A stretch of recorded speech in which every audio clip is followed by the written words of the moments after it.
scary girl. Correct? Yes. Yes. Great. Yes. So Skype. then we're recording.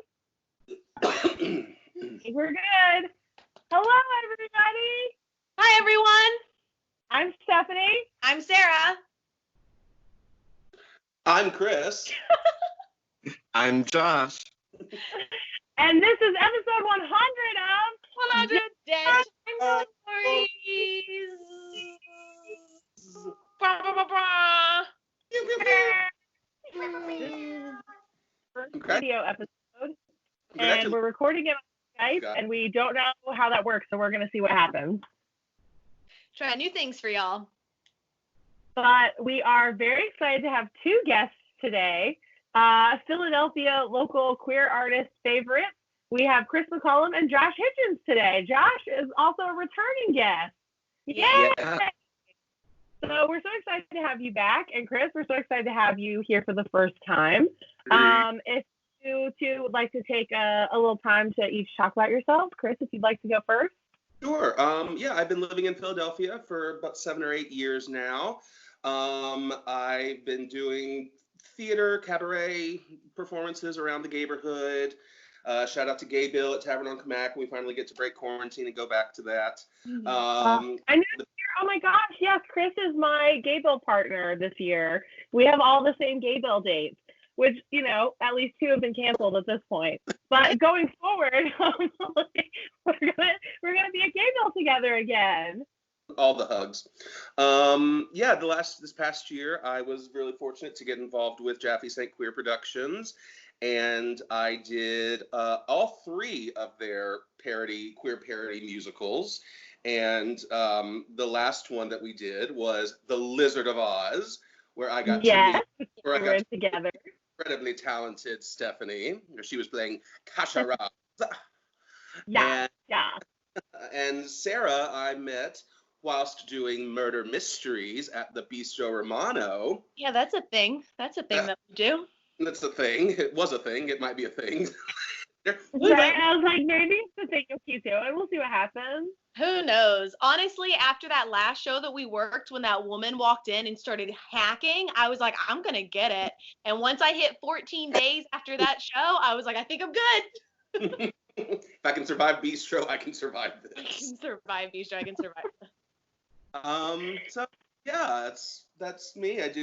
I'm queer. I love singing and acting and splits and other good fun gay things. Oh my God, Chris does such a good split.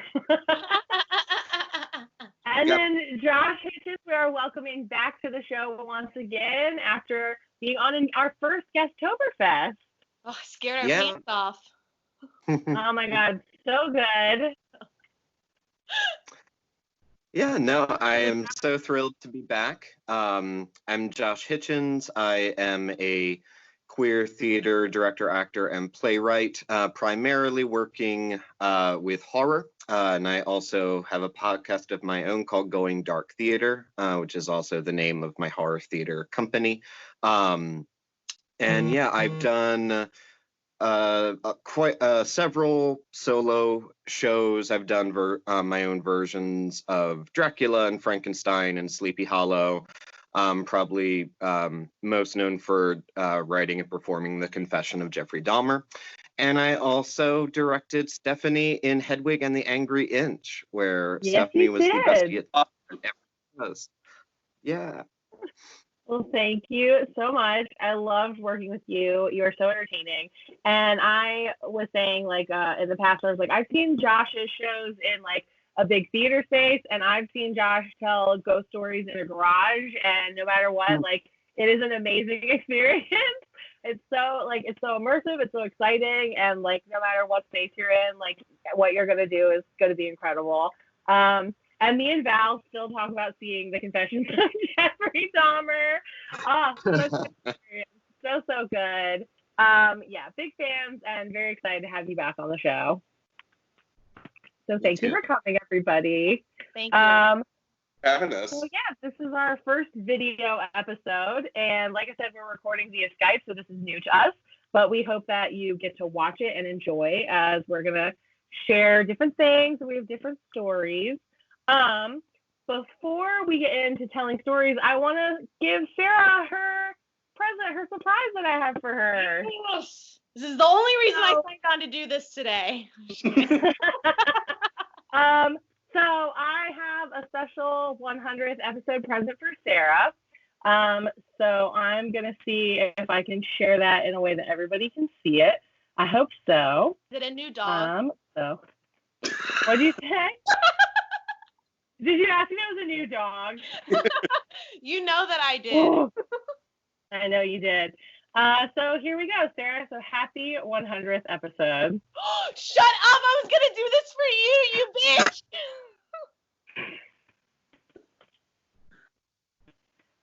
Let me turn my volume up. All right, ready? Oh, wait, I don't think I'm ready. Okay.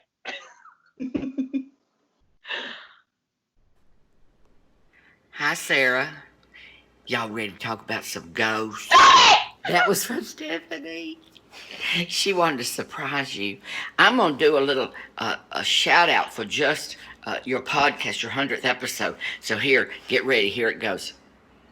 Hey, everybody, it's Leslie Jordan. Do not miss the 100th episode of the podcast, Deadtime Storiez. Y'all ready to talk about some ghosts? What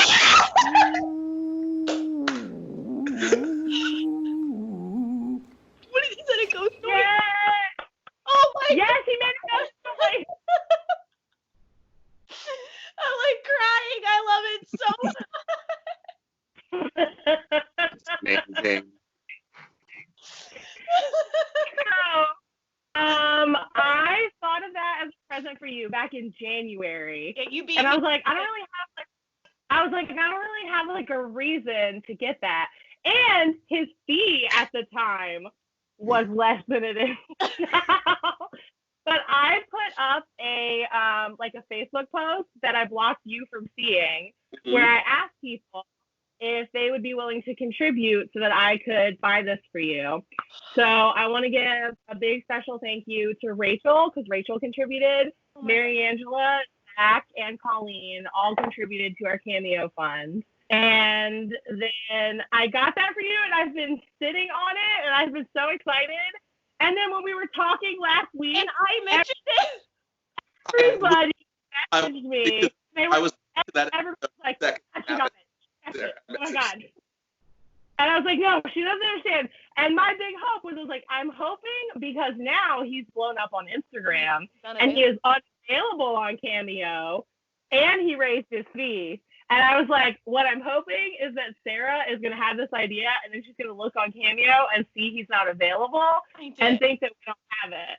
I did. I was, because I wanted to get that for you. So, oh my God, I love it so much. And I figured before the episode goes up, we're going to post that on Instagram. Oh, yeah. You know who's going to shit their pants?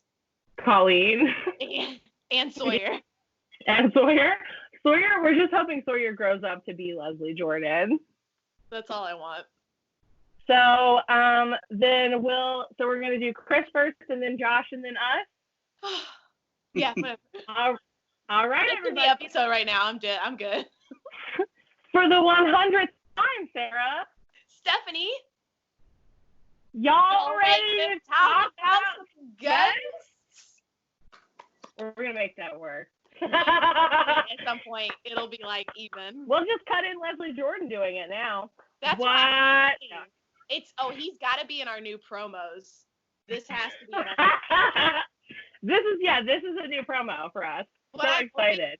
Now, every time I make an Instagram post, I'm going to tag him, and maybe he'll actually listen to our show, and he'll actually, be on it. I'm so excited. Happy 100 episodes, Sarah. Happy 100 episodes. Yeah. Here we go. Let's talk about some ghosts. Let's talk about some ghosts. Chris, you're first. Okay.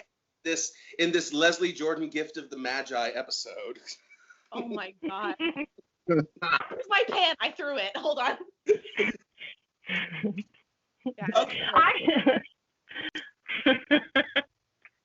So, when I first found out that, first when I found out that Sarah and Stephanie were friends, I was like, oh, this is amazing because I'm falling in love with both of these individuals very much. Yeah, because we both knew you from separate like projects, but we both knew you, yeah. So then I found out about the podcast, and literally so Sarah was talking about the podcast at Bistro one night, and I said, oh, cool, I've seen a ghost at a prison in Montana before. And she was like, I'm sorry, what? Tell me everything.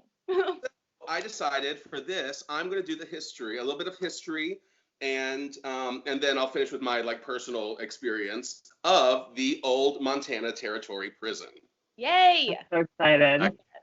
So the Montana Territory prison was Territory. Territory. Territory. Girl, this is just my first, truly. Woo. That honestly sounds like a winery. Have you had the wine from Territory? Their Chardonnay is fantastic. It's a crisp, strong, dry Merlot.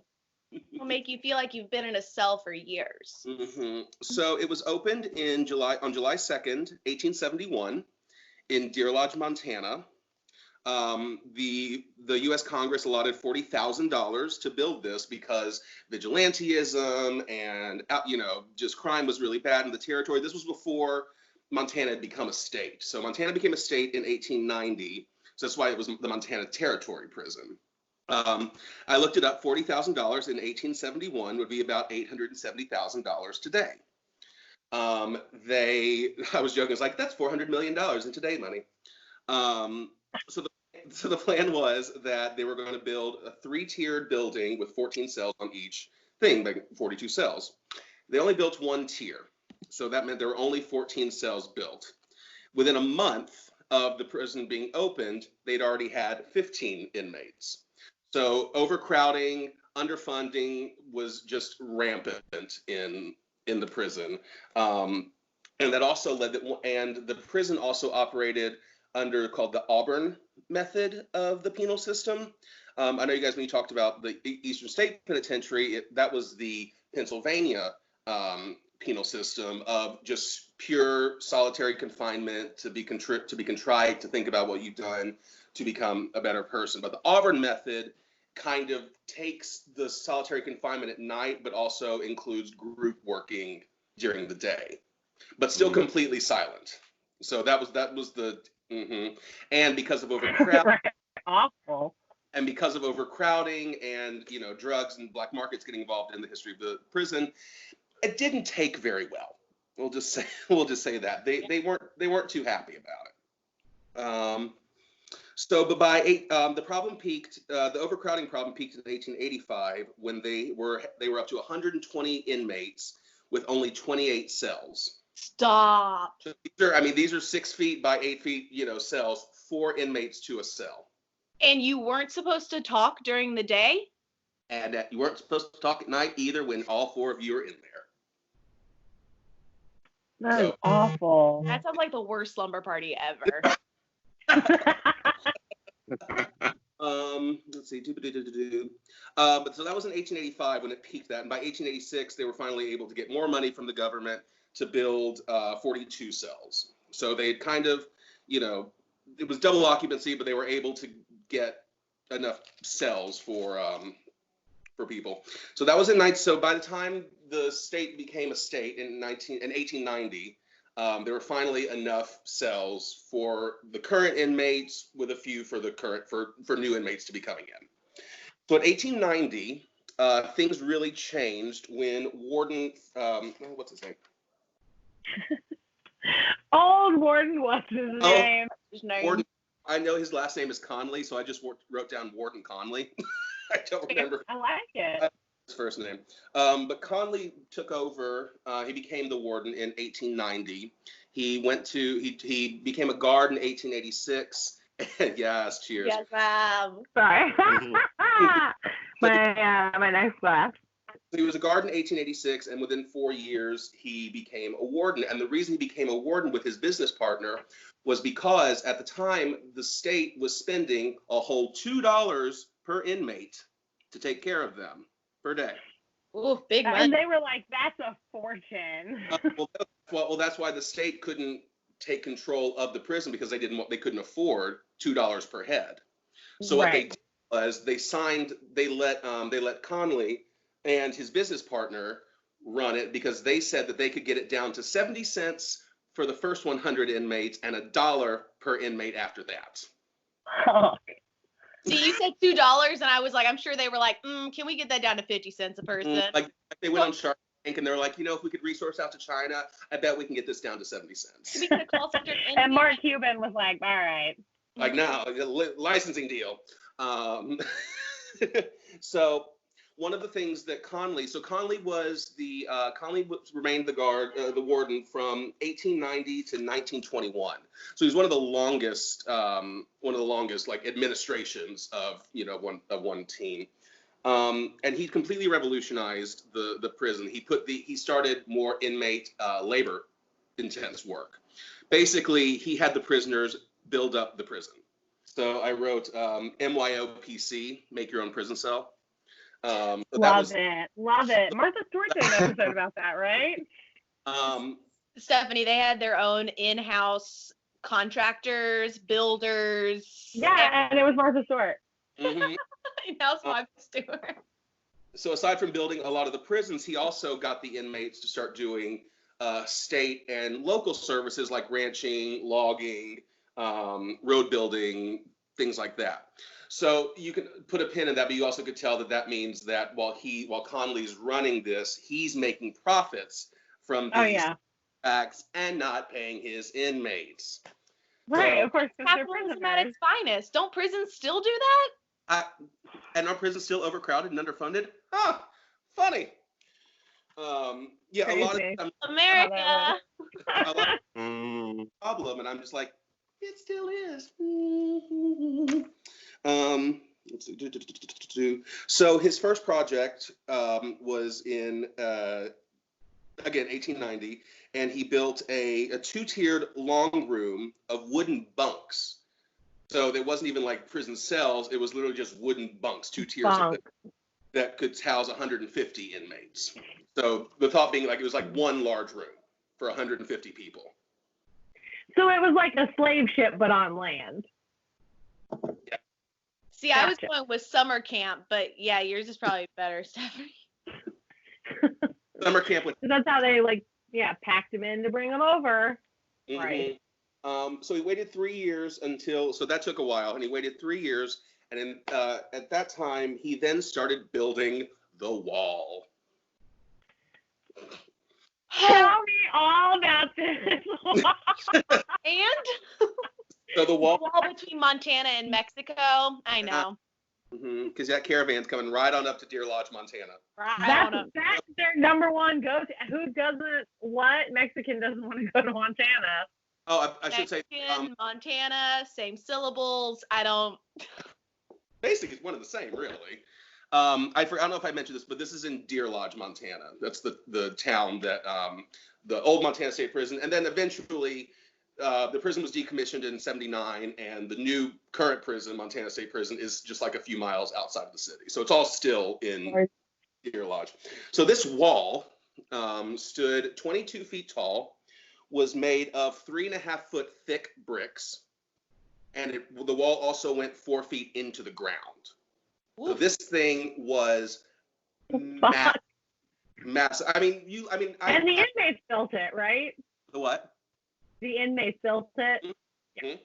Yeah, the inmates built the prison. So the only thing that was standing in the prison currently by 1890 was one prison cell block that housed up to 150 people. 120. God. So the wall included 6. I mean, it's funny because I live across the street from the Eastern State Penitentiary. So as I was reading this, I guess it's about that big. But this wall is the bricks themselves are much wider. Thicker. Yeah. She's thick. She's thick. That wall. By the end of the construction of the wall, so not when they first started building it. So also perspective of how big the Eastern State Penitentiary is. So Eastern State Penitentiary is about 2.5, almost 3 blocks wide, I think. Yeah. Square, yeah. Yeah. By the end of the construction of the wall, the wall spanned 9.5 city blocks. Jesus So Christ. this is a mile-long prison we're talking about. In just the center of Deer Lodge, Montana, that the prisoners were building. And what else is in Deer Lodge, Montana? Funny you should, well, I'll go ahead. Okay, I'll go ahead and say that because funny you should. Currently, there is the prison, which is now a museum, right?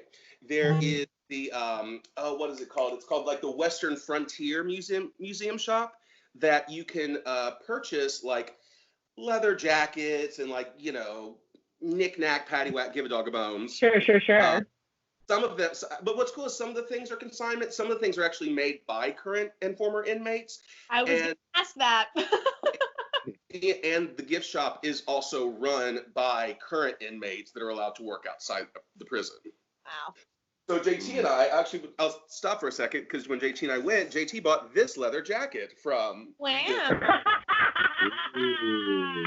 Which inmate was that by? This is that consignment.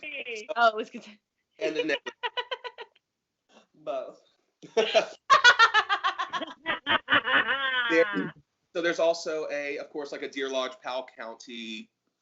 Here's some old checkbooks and grocery lists that Grandma Esther had in 1842, whatever. But right next to the cherry, the real reason that this is the tourist attraction of Western Montana is connected right next to the prison is an antiques car museum. What? Why not? Why would you put the getaway cars right next to the museum? I'm not speaking for all, and I'm not trying to generalize all of Montana, but they're not the brightest of mountain folk. I'm just, Deer Lodge is right down in between mountains. It's real leather, and it was $12, by the way. Yes, the jacket $12. There is a prison in my hometown that is directly next to the airport. In my hometown, yes. That's easier than a car museum. Just hop on a flight. No, I'm George. I'm on this flight. Right, and I mean, like, there's nothing around there. There's a prison and an airport. So yes, aside from the historic prison, you can also go see some really fun cars for the same price of the ticket. It's really, again, the tourist attraction of Western Montana. Price. Did they do sort of like package deal where you can get like a discount price if you buy a ticket to both? Well, we didn't buy a ticket. So the reason I ended up out there was because I was touring with Missoula Children's Theater, and so we'd go to a different town every week. And so the prison museum was the one that paid for us to come into town that week. Right. Because they had the money. Because they had the money. Because they have that prison money. So I don't think we paid, but I'm pretty sure that if you bought a ticket to like the prison, you got to go into the car museum for free. Oh, I love it. I love it. It was the trippiest thing. Okay. So and you live over by Eastern State, but have you ever worked here or no? I've never worked here, but because I've worked restaurants in the block for 3 terrors.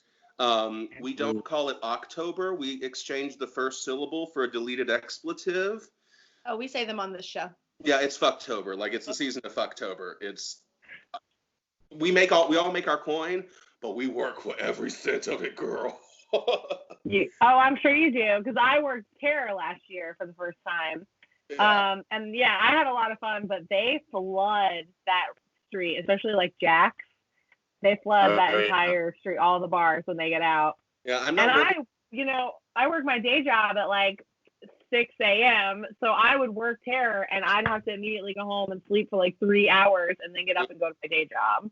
Lord. And everybody's like, come to Jack's. And I was like, I mean, you're cute, but like I work, so.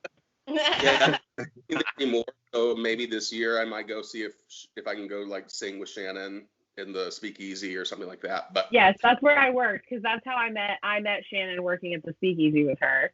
And we were both like, you're great, and we should get to know each other and like do more things together. And then we just leathered, and it was really fun.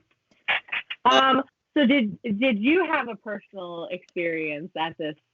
Yes, so the director of the museum allowed us to at Friday night after we did our show.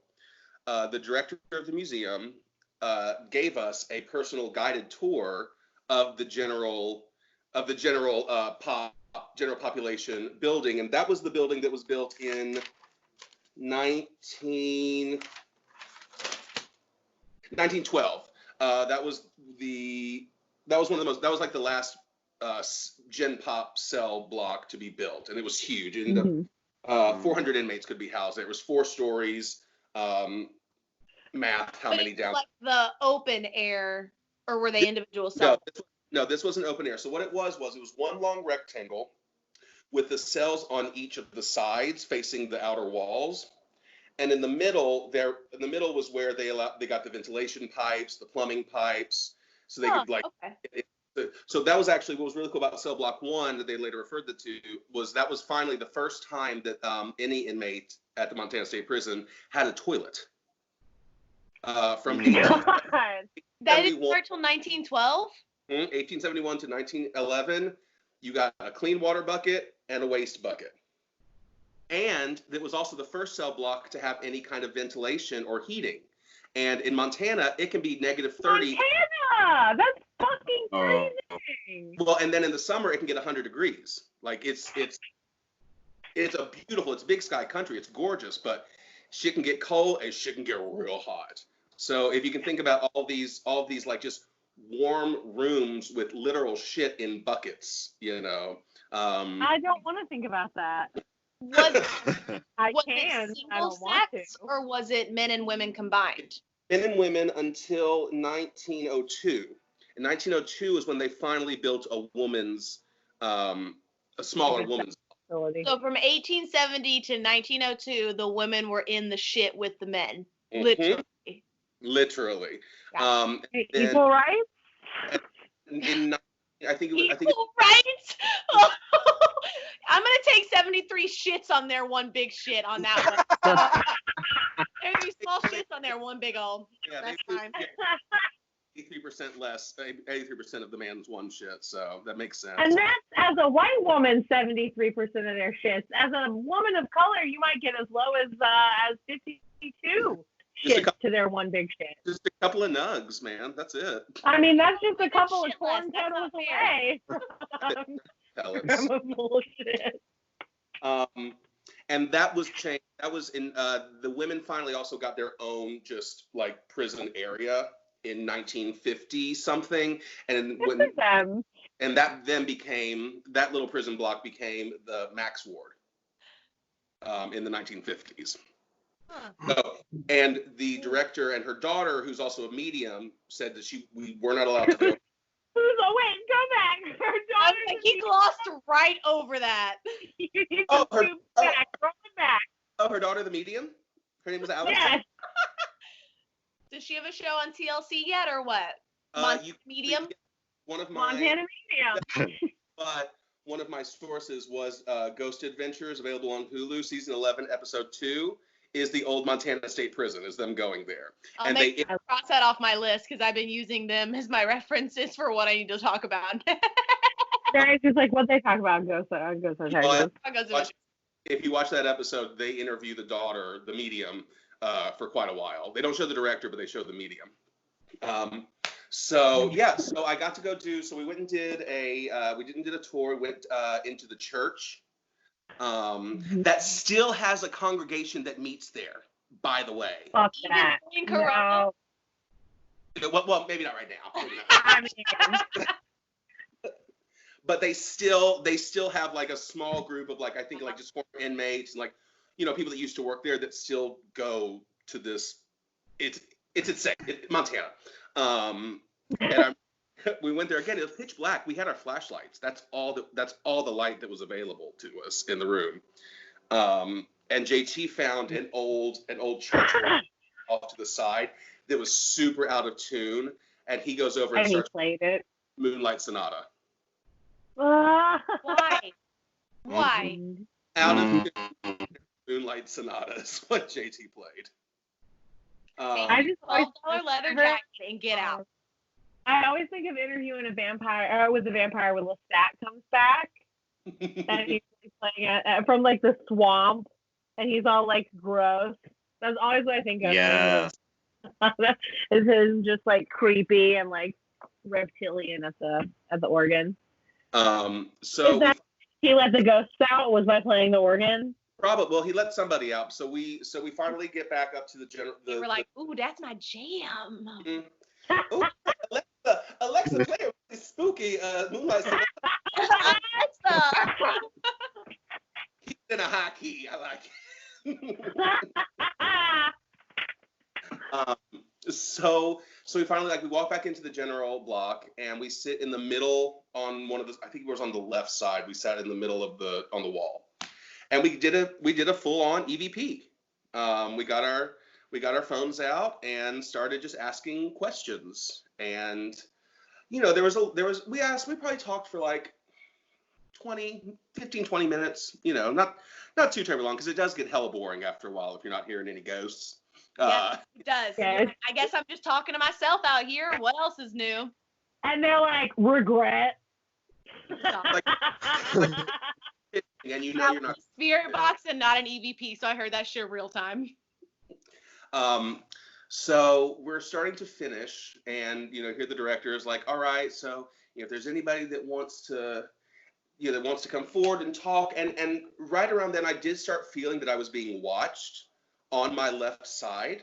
So we were in a long hallway sitting up against up at the wall in the middle of one of the halls. So I'm sitting here and I'm starting to feel that I'm being watched over here on my left side.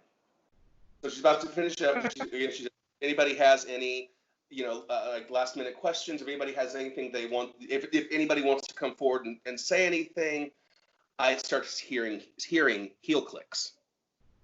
Specifically wooden and metal heel clicks. So I look, and as I'm hearing it, I look over and I see the shimmer of a heel turn the corner. Fuck that. And when we looked, the kind of uniform for the correctional officers were wooden heel boots. Oh my gosh. So it wasn't a full-on specter or anything, but I knew that I felt us being watched. But I also didn't feel like it wasn't like a malevolent being watched. I just knew that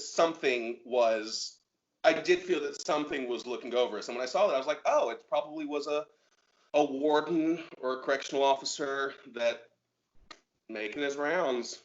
What are you kids doing in here? Yeah. Oh. There was a tumultuous gay couple that ended up starting a huge riot in 1959.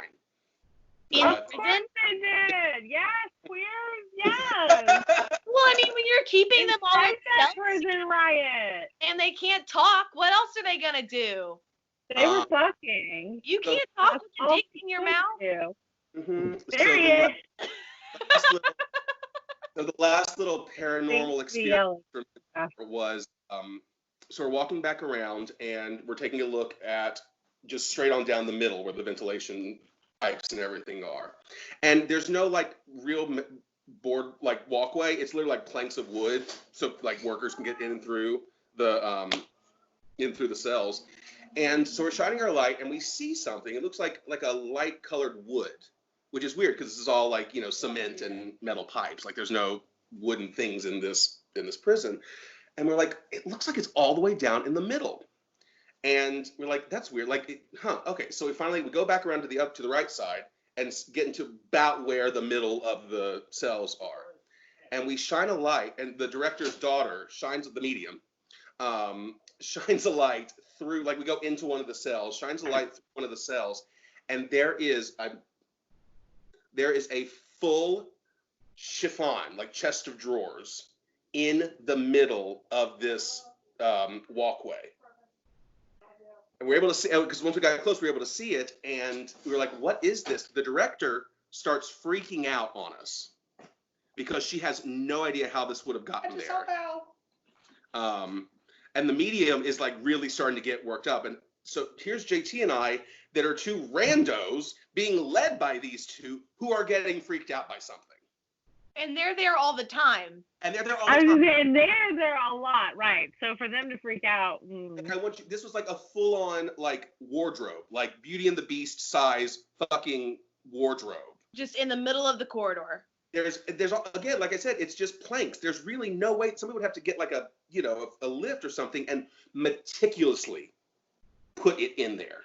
Could you touch it? Did you go up and touch it? We weren't because we didn't know they wouldn't let us like go in the middle, so we just saw it through like the window of the cell. Ugh. And we told us like, well, we're leaving tomorrow, but if you ever figure any of this out, please feel free to message us because you were freaked out by this, so I'm now very freaked out. officially freaked out. Right. This. And yeah, so that was my experience with the old Montana Territory prison. If I may, there's just one more little fun fact I wanted to. Is that okay? Yeah. Of course. So one of the most interesting people one of the most interesting inmates that was there was Paul Eichner, aka Turkey Pete. Turkey Pete, get the fuck Pete. out. All right. What? Tell us about Turkey Pete. Turkey Yeah, Pete like who? Yeah, all about Turkey Pete. Turkey Pete is a Jewish European immigrant who came to America, and Is he Turkey Pete because he's from Turkey? And not No. because of turkeys? No, because of Gobble Gobble. I was hoping it's because of Gobble Gobble. Yep, Gobble Gobble Turkey Pete. Just clarifying. Gobble Gobble Turkey Pete, not Erdogan Turkey Pete. No. Not Istanbul Turkey Pete. Not Istanbul, not Constantinople. That was the next place I was gonna go with it.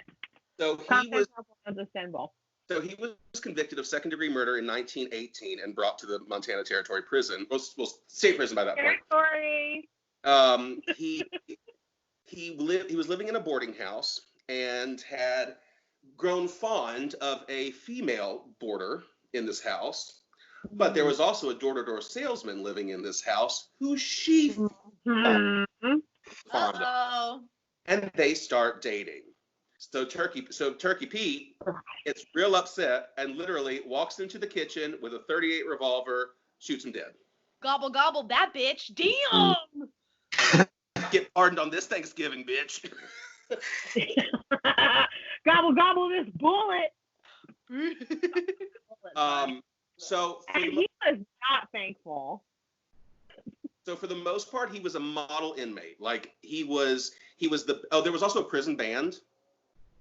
Like a band, like they played in a band. So he was the mascot for the prison band. He was the What? mascot. What was the He didn't mascot? like anything. Hoping it was a turkey. I didn't see any It's pictures. gotta be a I'm turkey. gonna assume it was a turkey, because where else would the turkey have come from? He also managed the boxing team. I mean, he just was like he was like the lovable old murderer. Love him. They love Turkey But Pete. because they trusted him to sell turkeys to Deer Lodge residents outside. That was his outside of the prison job. Well, dementia comes for everyone and does not discriminate. So he ended up, dementia started getting the best of him. And one day he sold the entire turkey stock to one man for $0.25. Oh. Oh, Pete, no. And the website, the prison website, pcmaf.com. I love how they put it. They said sold it to one guy who admired the turkeys for 25 cents. That was the last day they let him out of the prison. No. It said no, you don't get to do this anymore. No, Pete. So he pretty no. much remained in his cell. He was in cell number 1, and as his dementia was growing, he started to believe that he actually owned the prison. And the guards and the inmates loved him so much, they played it up, and they would print out fake Turkey Pete checks. And the inmates and the guards would go and purchase goods from Turkey Pete, and he thought he was a millionaire. Like he was sending checks to his family and friends outside. Like he thought that he was living his American dream, even though he killed a guy and sold a bunch of turkeys at less than wholesale. Is that not the American dream? Well, everyone's American dream is different. So, he died in prison in 1967. He was sentenced to 40 years for his second-degree murder. His time was up 9 years before he died, but they didn't have the heart to throw him out. Where was he gonna go? Oh. So Turkey Pete just kind of chilled at the prison for 9 more years. Oh, Turkey Pete. Good for him. And when he passed away, he was the only prisoner that they held a funeral at the prison for. The guards paid for a tombstone. Over 600 people attended the funeral. So he love is love, and we love everyone, even if you kill. I hope his tombstone has a turkey on it. Do what? I hope his tombstone has a turkey on it. It said Turkey Pete Champ because his nickname was Champ. Aw. I love Turkey Pete wasn't enough of a nickname. They needed to give him Another nickname. which was Champ. Champ. So that's my story about the Montana territory, formerly Montana State Prison. Oh, I love it. Awesome. Yay. Oh, I love it. Thanks, Press. Yeah. The selling of all the stock for quarter made me think of a poem, and I looked it up. Are you familiar with the poem "Smart" by Shel Silverstein? Smart. I'm a big Shel Silverstein fan. Yes. I love Shel Silver. No, not that one. No. So I'm gonna give you this poem real quick. Okay. Also, I've been drinking, everybody, obviously. My dad gave me $1 bill because I'm his smartest son, and I swapped it for 2 shiny quarters because 2 is more than 1. And then I took the quarters and I traded them to Lou for 3 dimes. I guess he didn't know 3 is more than 2. And just then, along came old blind Bates, when just because he can't see, he gave me 4 nickels for my 3 dimes. 4 is more than 3. And then I took the nickels to Hiram Coombs down at the seed feed store, and that fool gave me 5 pennies for them. And 5 is more than 4. And then I went and showed my dad, and he got red in his cheeks and closed his eyes and shook his head, too proud of me to speak. By Shel Silverstein, dedicated to Turkey Pete. Obviously, because Dedicated to Turkey Pete. obviously. Turkey Pete knew the value of a quarter. It was 25 I cents. got 7 chickens and you're giving me 25 cents? Baller. Done. That's a deal. Turkey Pete. Self-made millionaire. They locked me up in this not because I killed a man, but because I get a steal. Take that, Madam C.J. Walker. Pretty Has anybody watched that yet? Self-made on Netflix. Oh yeah. It was good, but the ending made me really mad. It was just poor storytelling at the end. I just want to in a world where Octavia Spencer could be Tiffany Haddish's mother. That's all I care about. I know. Queer Yeah. Tiffany. Octavia Spencer is cool with queer Tiffany. It was so exciting. So it was about Madam C.J. Walker, who is the first female self-made millionaire in the United States. She was also an African-American woman. But what I didn't like, the whole thing was very interesting. What I didn't like was the very, very end. Because at the very, very end, what they did was the whole thing was good. But at the end, they had like a lot of people do this and talk to the camera, where it was like, I went on to open. Yeah. A lot of that, and I was like, But they did no direct address before then? no, No. it was only at the very end. It's like, I opened the shop. I moved to California. There's just a lot of that. Where I was like, wait, why is this happening? I don't like this. I'm a cast member that, I remember that because it was like, I'm a cast member that you haven't even seen in this movie yet, but you can figure out who I am. Right? Right, and all of them, mind you, just takes place in like the late 19-teens, like the early 20s. And then there's one woman with an afro who's like, I own the company in the 70s. You're like, Who are you? hey, what are you doing here? So that was otherwise I liked the whole thing, but the ending I was like, ew, I don't like this. What are they doing? What are they doing? I'm But getting a it's little very like good. feeling in this, and I'm just not down for it. Right. I was like, what? No. Poor choice. But otherwise, it was good. It was very well made. And Octavia Spencer was great, as you can imagine. Oh, she's fantastic. So, Josh, we're moving into your story. I'm so excited. I told Sarah that you did tell me about what you're talking about, and that I was like, that sounds great, and I want to know more, but I'm going to not read anything about it because I want you to tell me about it. I just want to take a minute because I haven't seen you, Josh, since we recorded last time, and I had to edit your episode by myself in my apartment, and I just want to say, like, don't do that shit again. I'm just kidding.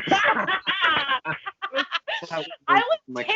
I was sitting in my apartment, my headphones on, and I had like a long, empty hallway down to my right, and I'm listening, and I'm just like,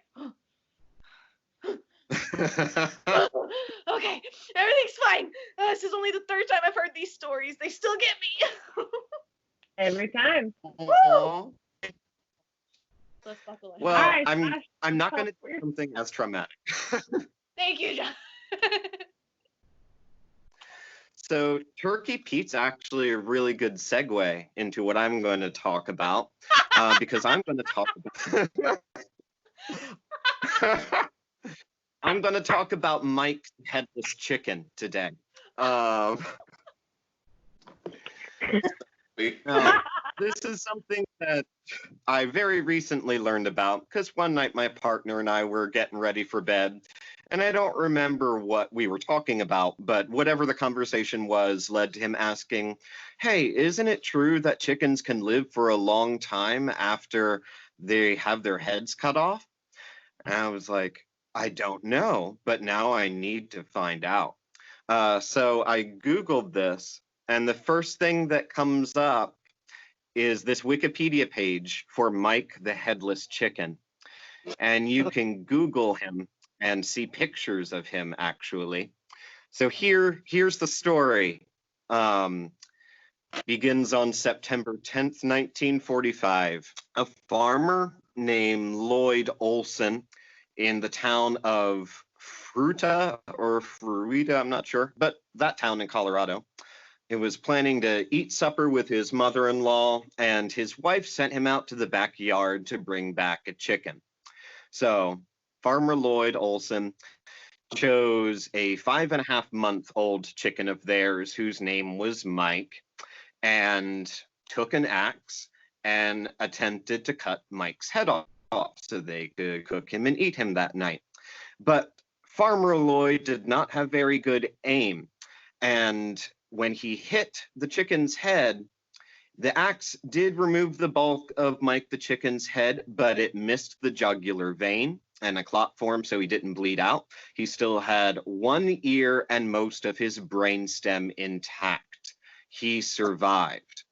And so what happened was, with chickens, your brainstem controls most of your functions, and he still had that. So even though most of his head was totally gone, he still had one ear, and was pretty healthy after that. Let me see like 2 what pounds. else. So Mike could preen, he could pet for food, and he could still crow, although How long did he live? I'll get to that. His crowing consists of gurgling sound made in his throat. So since this was a miracle, right, that this chicken was still alive, could still, like, do stuff, Farmer Lloyd decided that it was a sign that he needs to take care of this chicken. And oh my God! So he took care of the chicken and started telling people about it. People didn't believe him. They're like, no, this is bullshit. Chicken can't still be alive with most of its head gone. So Farmer Lloyd Olson went to the University of Utah to have this verified by scientists. And they verified, yeah, no, this is legit. And after that, Mike became famous. Some people called him Miracle Mike because Farmer Lloyd started touring Mike in sideshows. And he was actually featured in stories in Time and Life magazine in the 1940s. Wait, hold on. He was put on. Mike the chicken Yes. whose head was cut off was featured Mike in with an M. magazine. Mike was Uh-huh. in Live magazine. Yeah. His head cut. You can't make this shit up, y'all. Like, real love it. Yeah, I've been obsessed with this story. I really found out. Oh my god. So if you went to a I sideshow, know that two of the other people on this call are fellow Southerners. Are you guys familiar with the phrase "running around like a chicken with his head cut off"? Yeah, of course. Right. Like, so I mean, Mike was running around like a chicken with his fucking head cut off. Well, he wasn't like Yeah. a chicken. Mike was running He was around living as a his whole chicken. life as a chicken with his head cut off. We're just going now. I'm going to say I'm running around like Mike the chicken. exactly. Now you know. It makes like Mike on a different level. Right, like Mike Yeah. has a totally different meaning now. So if you wanted to see like, go ahead. I had to look up the Time magazine. Yeah. Yeah. Oh my god, I love That's- that. Yeah, I would love. How long did he live? I have to hear more about this. I'm sorry, keep going, Josh. So he went around to sideshows with Farmer Lloyd, and you could see Mike the chicken for 25 cents. And Mike made so much money for Farmer Lloyd, made about $4,500 a month. This is 1947, be $51,000 a month in today's money. And Which Mike went on for multiple months. yes. Mike was estimated to be worth $10,000. So Mike lived for 18 months after What? he had Mo head cut off. What? Yes. A year and a half. Why did I get 18 months, most of his head was gone. Mm-hmm. How did he like eat? Like, how did he sustain himself? So, well, he couldn't really feed himself, so Farmer Lloyd fed him corn like with an eyedropper and like physically like hand fed him. Yeah. Oh, God. Love Mike so much. So this is where it gets a little sad, but it's going to get happy again, or at least fun again. So Mike eventually died in March of 1947 because he, while was being fed, accidentally got a kernel of corn stuck in his throat, and he couldn't breathe, and so he died. But Of he all lived. the things to take Mike down. He choked Yeah. on a kernel On of the corn. kernel of He one didn't thing even have know. a head. Yeah. So he lived from April 20th, 1945 to March 17th, 1947. Last 18 months of his life, barely had a head, but could still, have a good time. So in this town in Colorado now, Fruita or Farita, whatever, they celebrate Mike. There is an annual Mike the Headless Chicken Day, third weekend of May. That's been going on since 1999. And It's my husband's birthday weekend. oh, now you've got your plans for next year. There you go. We're going So the events that you can do on Mike the Headless Chicken Day are the 5K Run Like a Headless Chicken race, Yes. an egg toss, pin the head on the chicken, a chicken cluck off, and last but not least, chicken bingo. And the way that their chicken bingo works is that chicken droppings are on a numbered, or drop down on a numbered grid, and that's how they choose the numbers. And I don't you all like? I need to experience this. Mike the chicken lives on in one more way. There is a poultry-themed comedy punk band called the Radioactive Chicken Hearts, and they are inspired by Mike. They have a song called Headless Mike, and there's a music video for it. And they also feature a headless Mike puppet during their live shows. And that is the story of Mike the Headless Chicken. Oh my I love god. it. Mike. I Bravo. love it. Bravo. Mike the Headless Chicken. Mike the Headless Chicken running around like a chicken with his head cut off is gonna have a whole different meaning to me now. Or you should be running around like Mike. Yeah, when somebody says that Did to me, any of your parents have stories about having to kill a chicken for dinner? Because my mom did. Dad did. no, I was still Because kind of a city mouse. Like, I grew up in Memphis, so we didn't. Now, I didn't have to do that. I grew up in Wilmington, North Carolina. It is a touristy beach town. That's where I grew up. But my mom grew up in Flat Rock, North Carolina, which is very, very and I remember asking her what that phrase meant as a kid, and then she would talk about for dinner they'd have to like kill a chicken, and like they run around for a few minutes after you cut their head off, and you just kind of have to let them run it out, and then when they go down, you take them. No, they're just running it out. They're just running it out. Run it out. Let them do it. Kids. Endings are still going, still firing, and then once that's done, you take them, you hang them, you bleed them out, and then you pluck them and you eat them for dinner. And I was like, okay, now I know that. To do that. I have heard some stories about my mom had some just amazing stories. Yeah. Thank you so much for telling us about Mike the Headless Chicken. Oh my gosh, Josh. Yeah, that's gonna stick with me. It.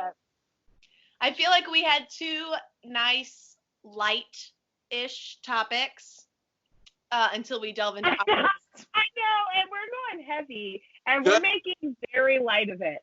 So moving forward, anybody who's still, listening or watching, trigger warning. Yes. We're going to talk about we will make light of it. So I apologize in advance because that's just how we are. We make jokes as terrible things. And if you haven't listened to our show, then yes, this will all be new to you. If you've listened to our show, then you'll be like, okay, no problem. If you haven't, I'm sorry. This doesn't really dictate who we are as humans. We understand this is sad. We're going to put that out there because we're going to talk about a heavy, heavy, heavy case that we've talked about a lot. But we are, we make jokes and stuff. So just putting that out there. There's murder. Specifically child death, possible sexual assault. So we're going to put all that out there. And Sarah and I today are going to talk about our first. We're telling a story together. We've never done this before. Yep. We're going to talk about the murder of Jean Benet Ramsey. Yay! Okay. Moving up to harder stuff now. Yeah. All right. I like that too. I need to open my other beer. This is feeling a little light, but let me refill. This is my favorite of the Boda box. It is the Nighthawk Black. It is a rich red wine blend. It is bold. It is dark. It is jammy. As you can read all on the box, right?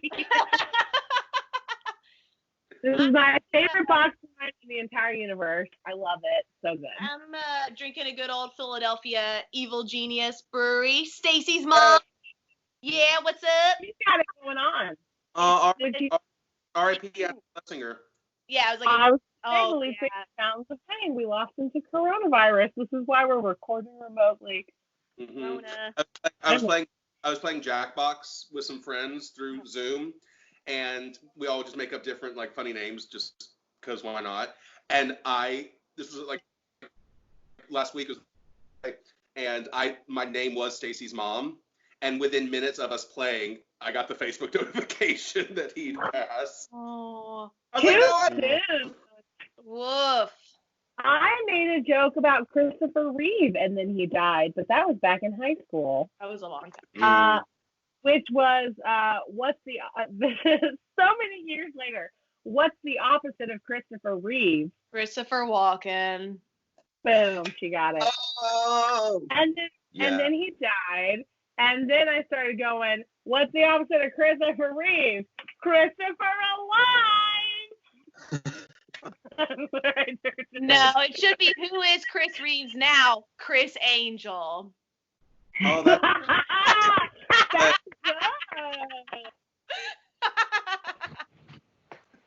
This is a first for us because we've never done a joint story, so I think it'll be a little bumpy until we get into the conversation part. Yeah. Do you want me to just start with the facts? Yeah, let's just lay into the facts. This is what happened. This is what we know. I know a lot of us, I think I'm the youngest one here, but even when I was young and this was happening, this was a big deal. Like a really big deal. Well, and you were born in 1990 as well, correct? 91. 91. Okay. So you're just a little bit younger. You're like less than a year younger than John Benet. Yes.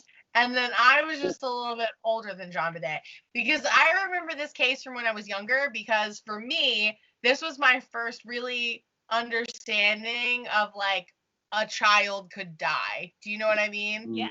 Like this was a big deal. And I'm 3 years older than her. I was born in 87, but she was like, she was 6 when she died. And I remember thinking like, I was probably like 9 then when she died. And I remember being like, wow, like I could die. Like I'm a child. And you don't have to be like an adult, like an older person to die. I could die right now at 9. And that being like a big thing I thought about with this case when I was a kid. I remember I was in a dance studio by then, and I remember looking at all like the girls in because I was the only guy in my dance studio, and I was just like, any of you all this could happen to. Like, yeah, the mortality, totally. Mm-hmm. I think my first interaction with this story was probably real time, but not realizing it. But a few years after, ABC or someone made like a reenactment movie. Yeah. Something, and my family watched it. And I remember my mom. The first thing I remember is when they went down and in the video or in the movie, they showed them finding her in the basement. And my mom was like, don't look. She was like, all right, time to go to bed, Sarah. It's like, no, she was just like, look away. And I remember looking away and then being like, what was it? And she was like, it was her. But it was she's the like, body of a 6-year-old child. Slightly decomposed and like rigor mortis. Yeah. And I was like, oh, okay. And that's my first memory. And then since then, I've been hooked on this story, period. So that was my first interaction with Jean Benet. Also, as an adult, it sparked my interest in toddlers and tiaras. So that was the other thing I was going to say is most of us are like from the South-ish. And I feel like child beauty pageants are a Southern fucking thing. And they are a big deal in the South. Mm-hmm. Which is also a big part of this case. I did do just a little bit of modeling at the Sears and the J.C. Penney in 4th grade. You know, I did walk a runway. Stephanie family pictures at J.C. Penney and Sears. My dishes are from J.C. Penney. I remember the other night. I was like, oh yeah, I got these when I moved into my first apartment in college. They're from J.C. Penney, and I like flipped them, and on the bottom they say J.C. Penney Home on them. And I was like, oh yeah, my little J.C. Penney plate. John Benet Ramsey. Benet Ramsey. Yes. She was born August 6th, 1990, and she died on Christmas, December 25th, 1996. And she was an American, beauty queen child in children's like beauty queens. She was like Miss Colorado, right? Yes, Boulder, Colorado. And she was 6 when she died, right? 1990 to 1996 in the family's home, which was in Boulder, Colorado. There was a lengthy handwritten ransom note that was found in the house. Her father, John, found the body in the basement of their home about 8 hours after she had been reported missing by the family. She sustained a broken skull from a blow to the head, and she had been strangled. I never know how to say this word, but garrote, right? Garrote? Garrote, yeah. Yeah, garrote. So a garrote was found tied around her neck. It was nylon. The autopsy report stated that the official cause of death was asphyxia, so choking by strangulation, and associated with a craniocerebral trauma. So that was the bash to the head. Her death was ruled a homicide. The case generated nationwide public media interest, in part because her mother, Patsy Ramsey, herself a former beauty queen, had entered JonBenet into a series of child beauty pageants. The crime is still unsolved and remains open with the investigation with the Boulder Police Department to this day. The police initially suspected that the ransom note had been written by JonBenet's mother, who, Patsy is a weird ass bitch. I was like, so when do we want to start breaking this down? All right, so like those are the basic facts. Like that's what happened. She went missing the night after Christmas into December 26th. And then all this other shit happened. I'm trying to think of like how we want to bullet point it out, because like I was saying when we were talking about figuring this out, there's so many portions of this story that you could dive into. The first of which being the ransom note. Ransom note. That's how I feel about it. Yes. Ransom note. Because that they found that ransom note was written on the same notepad that stayed by their family phone.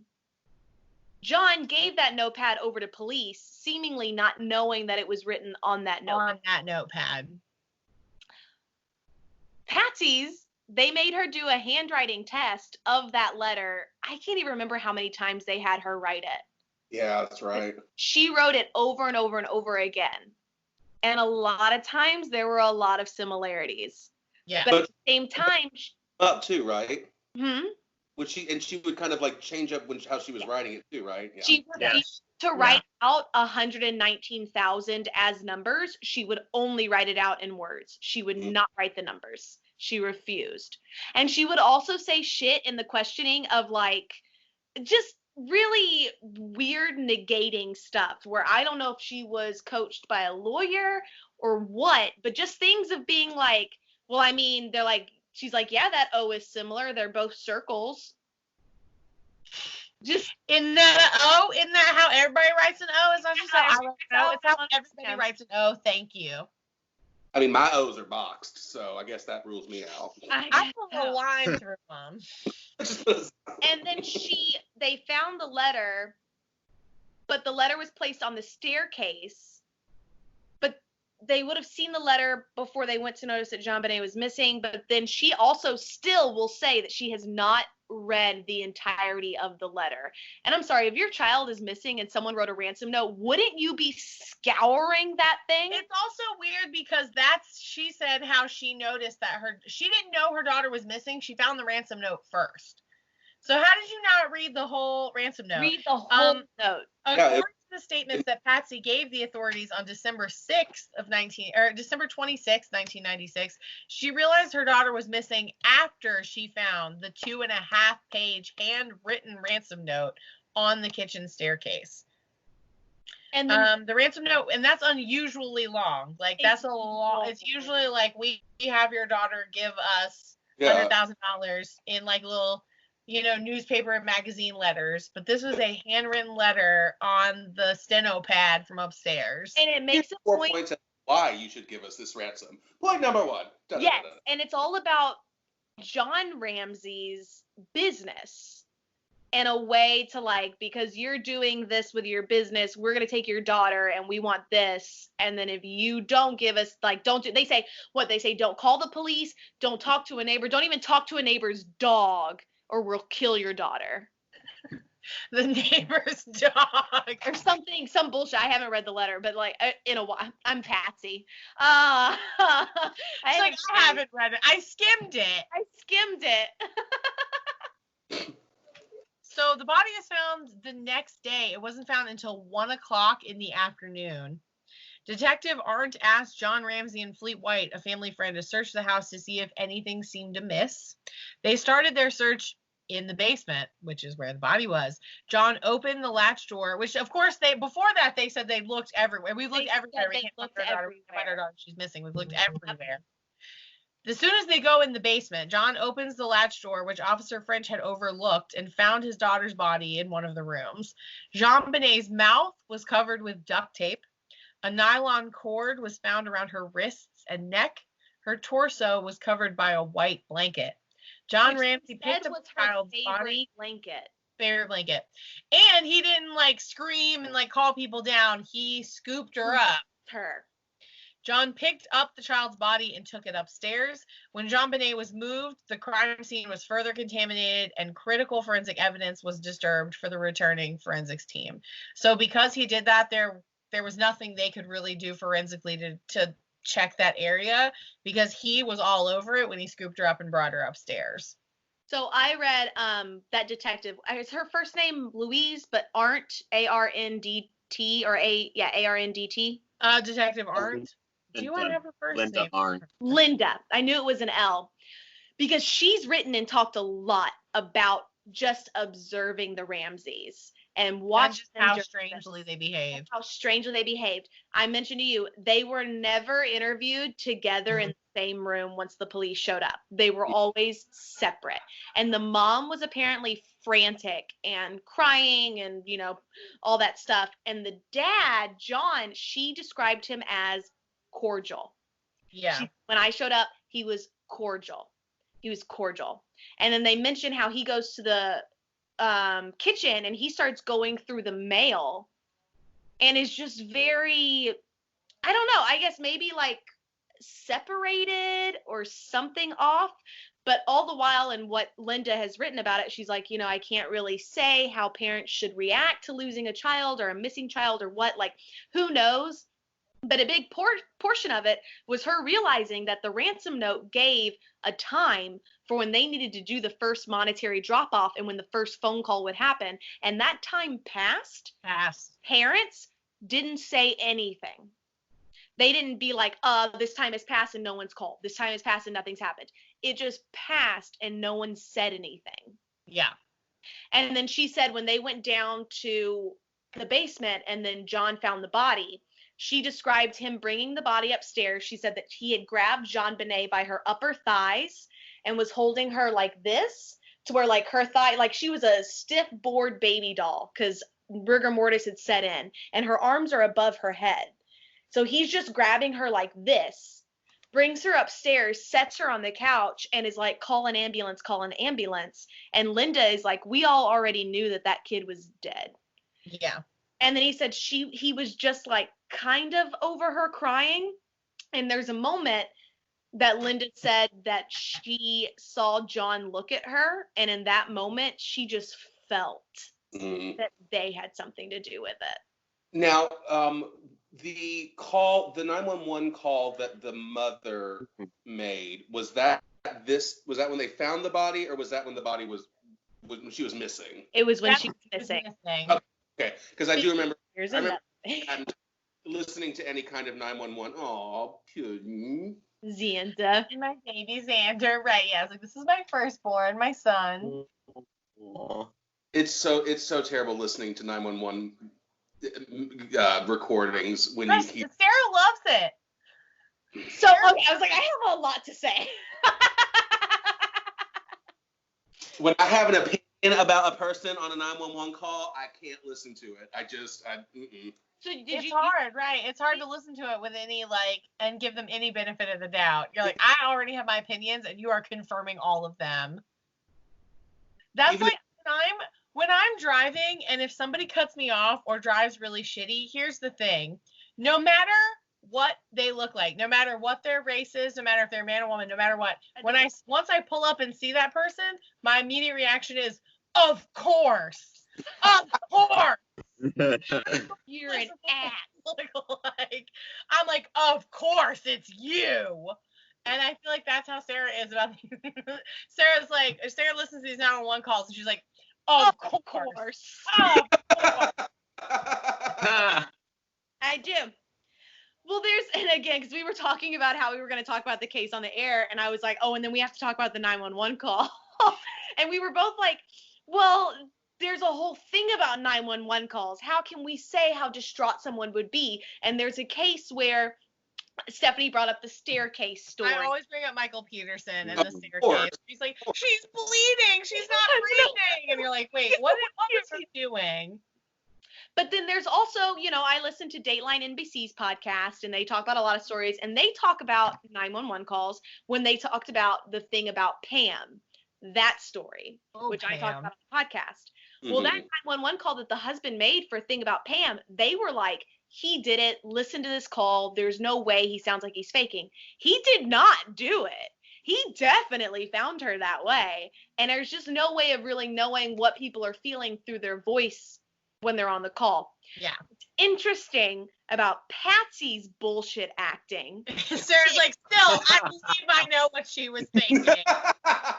All of this information aside, She was thinking, I wrote that ransom note, and now I got to call the cops. But no, what's interesting about the call with Patsy is that there is a 10 to 15 second silence when she stops talking and the 911 operator is asking questions, and you hear in the background Patsy's voice, John's voice, and a young male child's voice. What's interesting about that is the only other male child in the house is her brother, Burke. Supposed to be, according to Patsy and John, dead asleep during all of this. All of it. They're like, we haven't seen Burke. No, Burke's been sleeping. This is all news to Burke. Burke's been sleeping. He has no idea what's going on. When he gets taken out of the house, he has no idea, which is why he's so calm. I don't know. That's my thought. But they do have that audio where it is the three voices, and who knows? We catch like snippets in it too, where it's just like we weren't talking to you or something like that. But that's what's interesting about that 911 call. Right. They were like, he's definitely asleep, but some young male was still there during this call.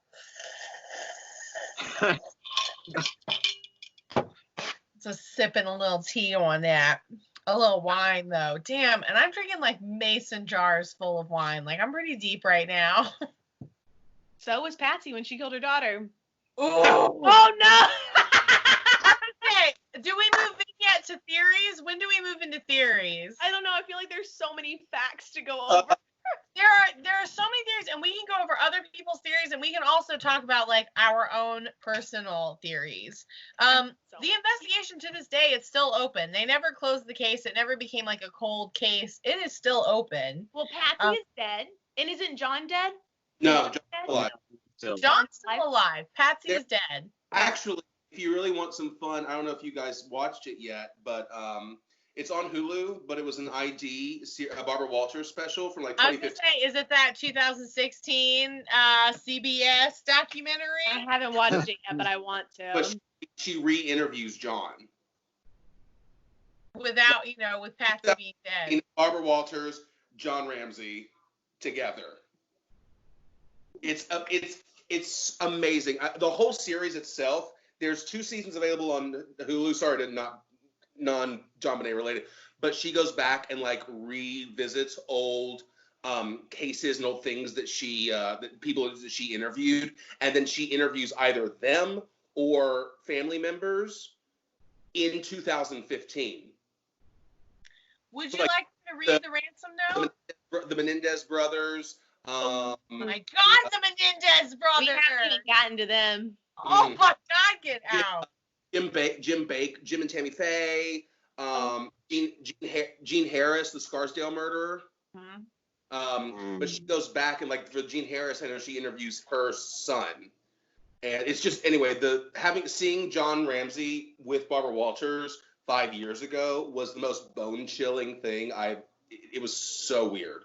It was so surreal to see somebody that like you attach so much of the 90s with, and so much of like that. And because we were kids, we then grew up, and like the world kind of stopped talking about the story and everything, and we grew up and did our lives. To see him like in a fucking 2015, just in a suit and just like, no, we definitely didn't kill our daughter. Like he still remains that they're innocent.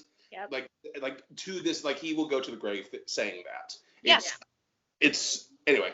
I do not think we will ever actually find out what happened to her.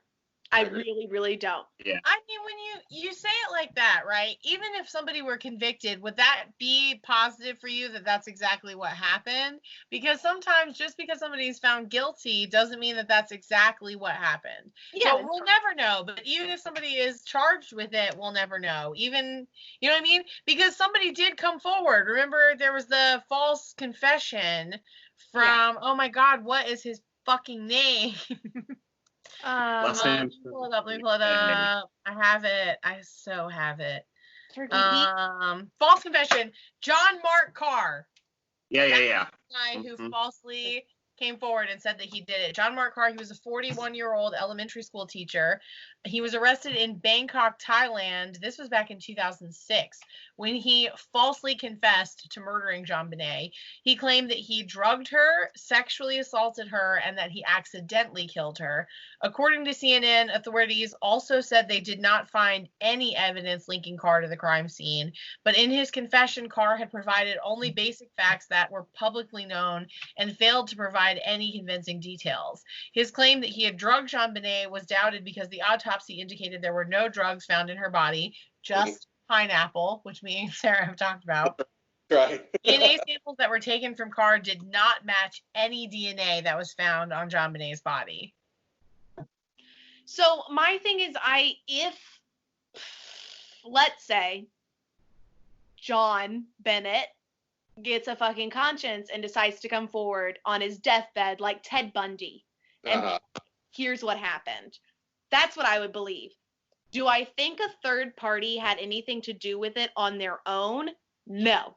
I definitely think the family had something to do with it, because the other thing we're not talking about is the fact that there's no sign of forced entry into the house. Correct. There was no break-in. There was no sign of anything. That the person who did it had to have been somebody who was familiar with the family, somebody who knew the home, because this home was not broken into. There was nothing jimmied open. There was no sign of intrusion anywhere around that house.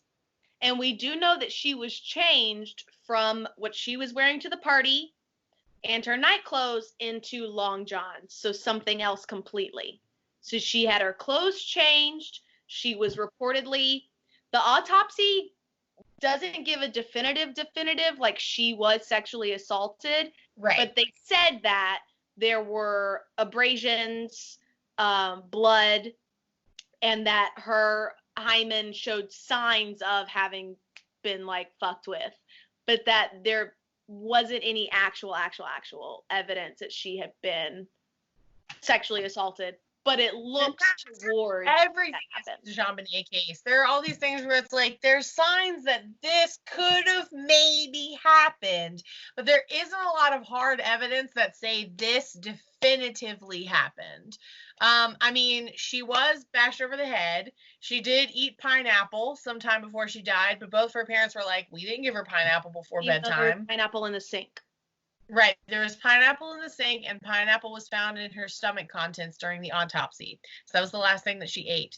But there are all sorts of different theories, right? And a lot of people blamed the parents. A lot of people blamed Patsy. And there are all these conspiracies, too, that she was part of this. We know for a fact she was in the, like, child beauty pageant ring. But there are all these theories as well that she was also in this like child prostitution ring, that there was this like pedophilia, her parents were like pimping her out kind of theory. Yep. I don't know how much hard evidence there is on that, but that like maybe somebody who was paying to play with JonBenet Ramsey accidentally killed her. And that they didn't really do much to fight it, to kind of cover it up. That's a big theory that people talk about a lot, especially because of the weird evidence about like her having she had a lot of history with UTIs. Yeah. But me and Sarah talked about that a lot as well. She had a long history with bedwetting, and her brother Burke had, Sarah talked about this. So I was like, I haven't even gotten to Burke yet, but Burke. when we're getting to that theory. I was like, because that's, if we want to get to theories, that's my theory. My theory is the brother. So mine too. I put hard money down on Burke. So Burke was older, but not by a ton. Burke but was like 9 and she was 6. yeah, so they So were. Burke was like my age. 10. He was 10. He was a few weeks away from turning 10. Yeah. So Burke, and I didn't do enough hard research into this, but I had told you, Stephanie, in the months leading up to John Benet's death, the both of them had been in to see the doctor for different injuries and different things that had been going on. And Jean Benet had UTIs recurring for years that her parents just said it was the tights that she wore for pageants, whatever. But the thing was, Jean Benet had a bedwetting issue, but that bedwetting issue subsided for about a year or so before her death. Right before her death, the bedwetting started up again, which is where I think people get the idea that she had started to become sexually assaulted again, which is why she started wetting the bed. Burke, that little fucker, he just liked to shit places. He would just shit his pants. He would shit in his sister's room. He would shit in her bed. They found traces that night that he had shit in her bed. They found traces in the chocolate in her bedroom that he had shit around there too. He was just shitting everywhere, which if you know anything about children, that's a sign that they're acting out or that something is going on that's not clicking right. And then John Benet gets murdered. He gets taken away, and he doesn't ask any questions about his sister. Where's my sister? What's going on? Like, he seems incredibly like nonchalant, just sort of going on. There's that whole, there are the 2 interviews with Dr. Phil that you could go and look at that it's just awkward, and he's just weird. And their sibling relationship seems so weird. Yeah. Mm-hmm. Just weird. Mm-hmm. Well, it's a moment for a kid, even at 9 years old, that definitely is time that you can, start to experience what the body is experiencing. And here you have your, just as a theory, I mean, here's your sister who is being overly sexually fetishized from way too early of an age. If you want to just critique the entire, The whole situation. Yeah.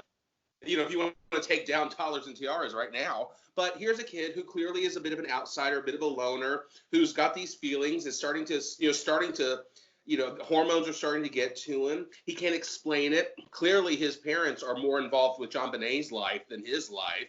Yeah. And this is how it finally, There's an accident. Mm-hmm. And around Christmas time, she was in her, beauties and being strewed about, like it's time for Christmas. That's when you get to show off your kids and take your picture next to the altar and. Even though Patsy could not remember what John Benet had been wearing the day of Christmas Day. Bullshit. She couldn't remember. Bullshit. I like her.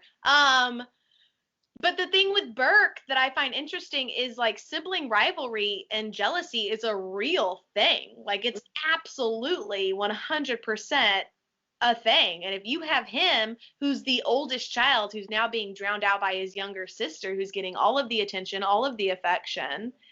The other thing that I read in the autopsy statement is that her first injury was the ligatures around her throat. And they say it's synonymous with someone potentially grabbing a shirt collar, pulling it and twisting it so that you get the bruises on the side of the throat. And then it creates this sort of V pattern of bruising on the trachea, which is what they found in the autopsy, is that she had been grabbed and potentially pulled that way. Now, the other thing they found was that flashlight in the basement, which a lot of people think is the murder weapon, even though there was no blood found on the flashlight. There's nothing on it, yeah. But it's big enough to create those kinds of gashes that are on her. There's just so many theories out there that we could go over, and I have a few. Right. I was like, there's our personal theories, and then there's like some crazy theory that you wanted to talk about. Oh, I want to put personal theories out first. Yeah, my conspiracy, I want that to be the last thing because I think you're really going to love it. Oh, sure. So, of course, the parents were treated as suspects for a very long time. A lot of people put it on the parents. I think me and Sarah are on the same page. At least I 100% think it's the brother. It's Burke. Totally Burke. Yep. And I think that the parents knew it was Burke and they covered up for it, which is why it's such a mess. Because at this point, they were like, well, we've only got the one left. We got to do everything we can to protect him. And they went all in on protecting Burke. Well, the other thing we need to make a note of is the fact that all of the press and all of the journalism that we see even to this day has been paid for by the Ramsey family. Yes. Now, as soon as the police got on the case, the Ramsey family hired their own private detective to start going out and doing research and posting stuff online. Right. Or not online, but like in the media. Right. And so a lot of what we're seeing has been fabricated or presented to us via the Ramseys themselves because they were a wealthy as fuck family. Right. John Benet had so much money. So he could not put his reputation and his name on the line. So he had to save it. And the only thing they cared about was making sure that they were not found guilty. Yeah. Which I think is why after the police were in their home on the night of December 25th and December 26th. And after that point, the Ramseys had little to almost no contact with the cops. They were not cooperative. They did not want to go in for questioning. The cops had to ask them to come in for questioning. Many times. Many times before they would do it. If you're a parent and your child is missing and then found murdered in your own home, wouldn't you do everything up and down for your missing child? Yeah, absolutely. Yeah, absolutely. Everything in your power to be at the police station, to be like, I'm going to take it back to, I watched that documentary a few weeks ago, The Pharmacist on Netflix, and if you have not seen it, give it a shot. It's 4 episodes. It's so good. It starts out with a dad dealing with the fact that his son was murdered in a drug deal, and the police in New Orleans, and the police aren't doing anything, and this dad takes it upon himself to find his son's killer, and he does. Wow. Watch John that. Benet Ramsey, Did we watch a the Netflix? Ramsey family, did not. They did like the exact opposite. They were just like, we didn't do it. That's all we got. Do you remember, was it you and I that both watched, is it called Casting John Benet Ramsey? Yes. Oh, yeah. It's So That's that so was a weird. really interesting documentary, and it wasn't even necessarily about the actual Jean Benet Ramsey case. It was about casting people in the different roles, right? Jean Benet, her mom, her brother, her father, and then all of those actors giving you what they think happened in the Jean Benet case. Oh my God. And it was so really, really fascinating. It's so good. Because they were basically giving you their like character choices as an actor. Like, I'm coming at this with the belief that Patsy did it. I'm coming at it with the belief that Patsy didn't do it. I'm playing Jean Benet and she loved to dance. Like, Yeah. it was really fascinating. It was really good. That documentary is probably, in my opinion, one of the best Jean Benet documentaries because as actors, we do so much research and we do make these formulated opinions. Totally. That's why we do this podcast. We do research and we make these opinions and like it's not completely unfounded. Is it correct? And do we have the experience behind us to make these forensic like whatever? No, but it doesn't mean it couldn't be true. I love it. It's one of my favorites. Oh, That's I have so many feelings. Judge Judy theory 101. She'll be the first to say that doesn't make sense. If it doesn't make sense, it's not true. Don't come here and tell me it's raining. God gave you That's 2 my fish, favorite 1 Judge Judyism. Oh my God, I love it. So Sarah, tell me about this conspiracy theory. Are we ready to jump into that? Are we done with going over who we think did it? I mean, I think it was Burke, right? I think we all agree. We Yeah. all think it was Bert. Oh my God, I love that. First off, so much. I love everybody's like, obviously it was The Burke. brother. First of all. The brother did it, and the parents covered it up, and yeah. Absolutely. Yeah. Okay. So just, for all of our listeners, there are obviously so many other, ways you could go about this story, and there's so many other theories and So things. that's our story, and we're sticking to it. We're sticking to it. Burke did it. Well, cheers, clink. Yep, I love it. Thank you. The brother did it, and the parents had to cover it up, and Patsy. Because he's all they have left. Well, it's all that Patsy had left. John had 2 other kids. I know, John. But All right. tell me about the conspiracy. I have to hear about the conspiracy theory. Okay, so my favorite conspiracy I heard about when I was doing research and I was listening to this podcast, the Sofa Kings podcast, which I number one like because my brother's nickname is Sofa. So I think it's my brother's King's podcast. Anyways, the Sophie Game podcast, they brought up this conspiracy, and this conspiracy started making the rounds in 2016, and it started by a YouTube user named Dave Johnson, who calls himself just a mastermind internet sleuth. Who calls himself a mastermind to anything, first of all? I don't know. Internet. Okay, go ahead. Was he in Don't Fuck with Cats? No. And I can Google the shit thing. Unfortunately, this video has now been taken down off of YouTube, so you can't watch it. So I just listened to the podcast where they talked about it, and the dude on the podcast had watched it, and then I did some research. If you research this conspiracy theory, you will find articles all over the place about it, but it spawns from this one dude's YouTube. Okay. And Dave Johnson poses is that John and Patsy Ramsey saw the stardom in their child, but they also saw the fact that she got started so young, they didn't want her to get sucked into that Hollywood lifestyle. So what should they do? Fake her death? They just kill her? Fake her death so that she could then grow up in a normal life and then be ready to tackle the lifestyle when she's an older adult and able to handle it. And her name is Katy Perry. Ah, get the fuck out! I've heard that one. Yeah. John Benet is Katy Perry. For those of you that did not see Lizard of Oz, we explored the Jean Benet. Chris is frozen right now. That's how dramatic So this into it. is. We've lost Chris. We need to get him back. The Jean Benet is Katy Perry theory was a joke that was brought up in Lizard of Oz when the two of us were in it. Oh my God, Chris. I need them both to come back because what is said in like the description of the YouTube video is fantastic. So that's an actual real theory? I never heard that either. I thought that was totally fake. So that's a theory that gets brought up in the Lizard of Oz, which Chris and I were in together, and I totally thought they made that up for the script. I did not know that was a real conspiracy theory. Just I'm like gonna Melissa break- I'm and gonna Avril break- Lavigne. Wait, that's a real theory too? Girl, you didn't listen to our podcast. Well, I didn't listen to that one. I'm sorry.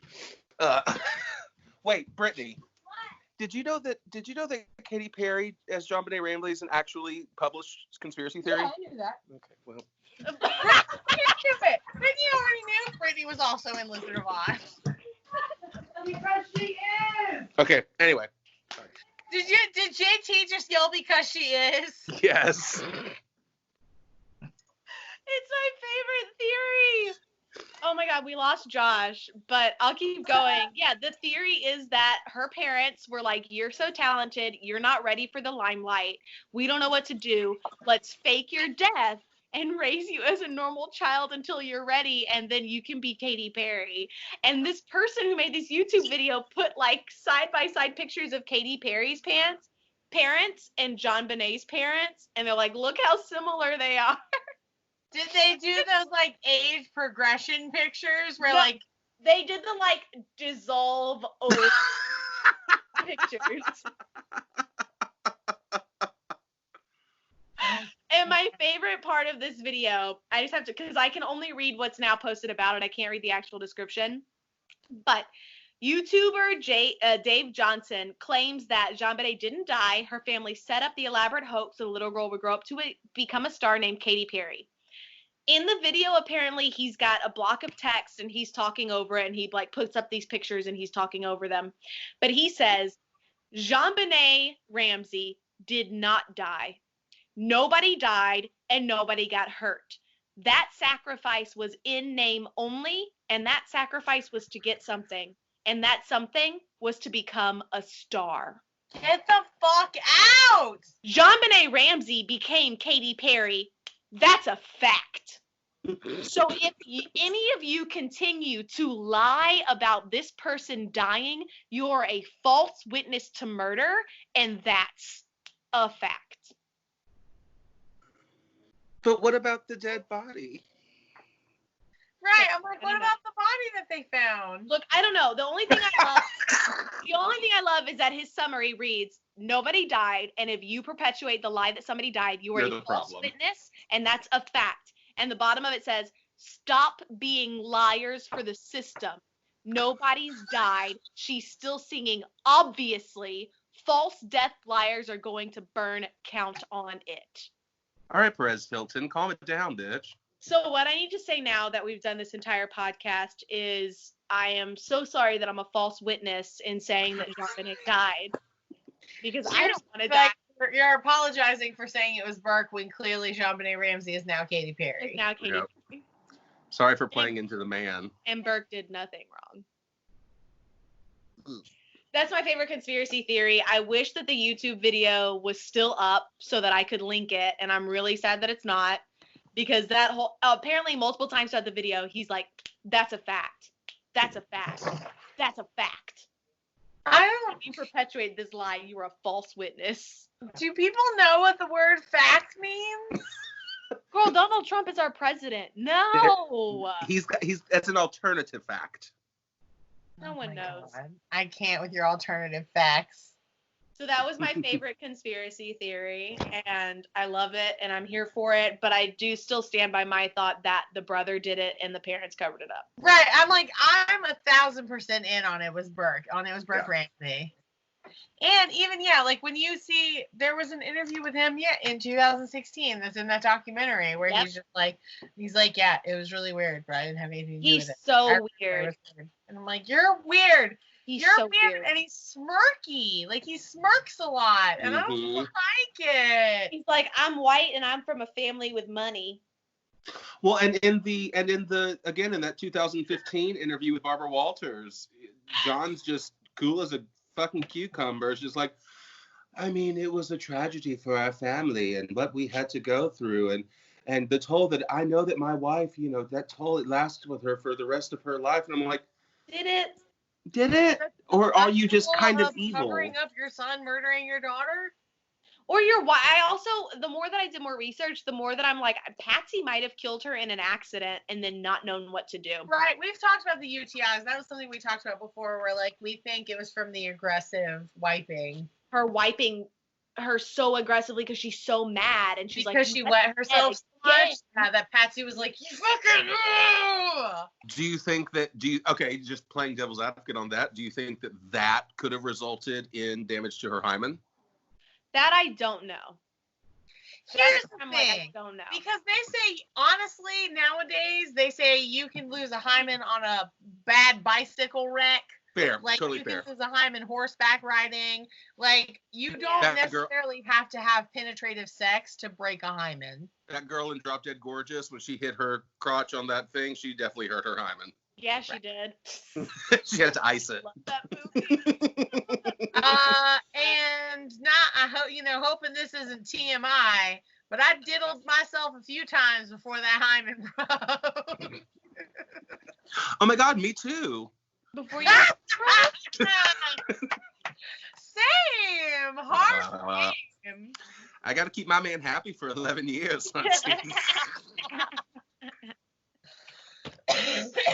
Oof. But yeah, there's so much about this case that we could keep going, and there's so many layers. There's a reason it's still technically unsolved. Mm-hmm. But it's fucking crazy. But it is it's so crazy to also just think, like you guys said, it's probably never, aside from a deathbed confession, it's been paid and bought and sculptured how it's going to be sold to the masses. And it had the fortunate, kismet to be able to have been early viral, that it could solidify really quickly because other viral things were going to come up after that. It's incredible that I think you're right. I think we'll never know. We'll never know. Or no. Mm. Yeah. It's one of those crazy, we can sit and speculate. So for any of our listeners, if you have a theory, send it in. Let us know your thoughts on the JonBenet Ramsey case, because we would love to know what you think happened. Of course, you can email that to us at Deadtime Storiez with a Z at gmail.com. What's that face, Sarah? for what we need to announce on top of our 100th episode that we did not announce yet. I know, we haven't even gotten to that yet. I've been trying to get Josh back in on this call, but I don't know what's up with Josh's internet. I've not been able to reattach him to our phone call. We love you, Josh. So, but I mean, his story was amazing, by the way. I don't think anybody is going to convince me of anything other than it was Burke. Like, it was Burke 1,000%. It was Burke. I think so too. The other thing, this is my last little point on it that I was reading on Reddit today, because of course there's an entire Jean-Benet Ramsey subreddit. Christina. Oh, of course there is. I said that for Christina. Christina and I are Reddit friends. We follow the Uneasy on subreddit, which is girl. The only thing I look at on Reddit is fucking 90 Day Fiance subreddit. You got to get into Reddit. You're gonna get there. You're gonna get there. You just started. Anyways, in the Jean-Benet Ramsey subreddit, there are so many, like, these people get into it and they do their research. But one thing that people brought up is the fact that they're like, if people say that it's Burke, but then their one sort of, it can't be, is the fact that he's never done anything, he's never killed again, or he's never done this again. Oh, fuck that. Look, I could believe that he's never done it again. I could believe that this is a one-time case of sibling rivalry. I don't think that everybody who kills again. You can be enraged enough to kill, and it only happens the one time. Just because you killed the one time doesn't mean you're going to kill again. Nobody is going to enrage him the way his little sister did, being all of the attention of the family, everyone putting everything into her, like career, like her doing the pageants, like all the attention that was on her. No one will invoke that rage in him again.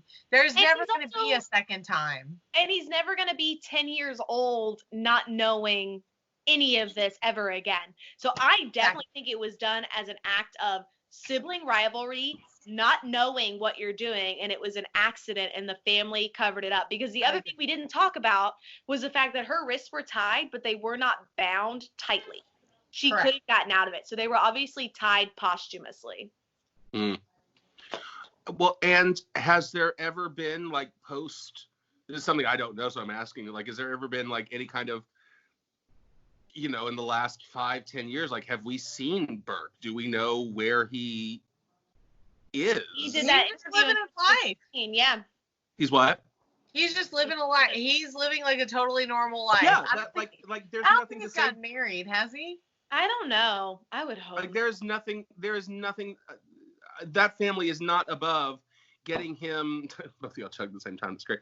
There's nothing above the family getting him just prescription out of his mind to be in a, you know, rich ass. Ask from JT, Chris's you know, yeah, cowboy, yeah, pink cowboy. I got the cute pink cowgirl print, and Val got blue with little green frogs on it. Oh, I like the frog one. Right, and then it has a little pocket so we can put a tissue or a paper towel in there. Or as my recommendations. We dropped some off to my old restaurant, the owner of my old restaurant I worked at, and JT was like, "Yeah, there's a pocket right here. You can put a filter." She said, "Huh, you can put your joints in here." I'm like, put your feet in there. Love it. So yeah, anyways, I could talk about Jean-Benet Ramsey's case all day long. Obviously, we won't. We here at Deadtime Storiez advocate for the fact that Burke did it. Absolutely. Let us know if you think anything else happened. Otherwise, hashtag Burke did it. Burke did it. I was going to say praise him. Him not being Burke. Him being the Lord. Because the Lord will reveal the truth, which is that Burke did it. That Burke did it. Burke did it, and it was not the owls. It was not the owl on the staircase. Girl! It was not the owls. It was not the damn owls. No, that's Kathleen Peterson. Oh. I support the owl theory in the Kathleen Peterson. You do. Do I think that Michael did it? Probably. But I love the owl theory. I think that Michael unleashed an owl in the house to kill his wife? Yes. I mean, he could have been eccentric enough that he, like, trained an owl specifically for murder, like Mabes. But aside, do any of his past lovers, gay lovers, train owls? That's the question. So aside from, like, assassin trained owls, he's fucking the Owl King episode. Did he do enough meth with the Owl King? That bitch Michael Peterson killed his wife and That fed her to an owl. That bitch Kathleen Peterson, she died by the hands of an owl. Netflix, are you listening? You don't gotta wait for one of us to die. There's your new documentary, The Owl King.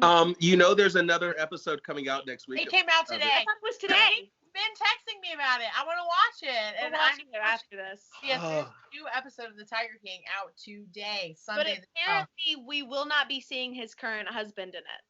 Dylan. That's what I heard. That's fine. I don't mind just watching Joe McHale dressed up as It's Joe Joe Exotic Like, all what's day long. Exotic? That's fine with me. So, Sarah, let's make some. So, officially, We're Burke done. Ramsey is the story that Deadtime Story is sticking to. We're sticking to it. Burke did Stick it. to it. At us. Do at us. I'm not gonna tell you don't at me. At me.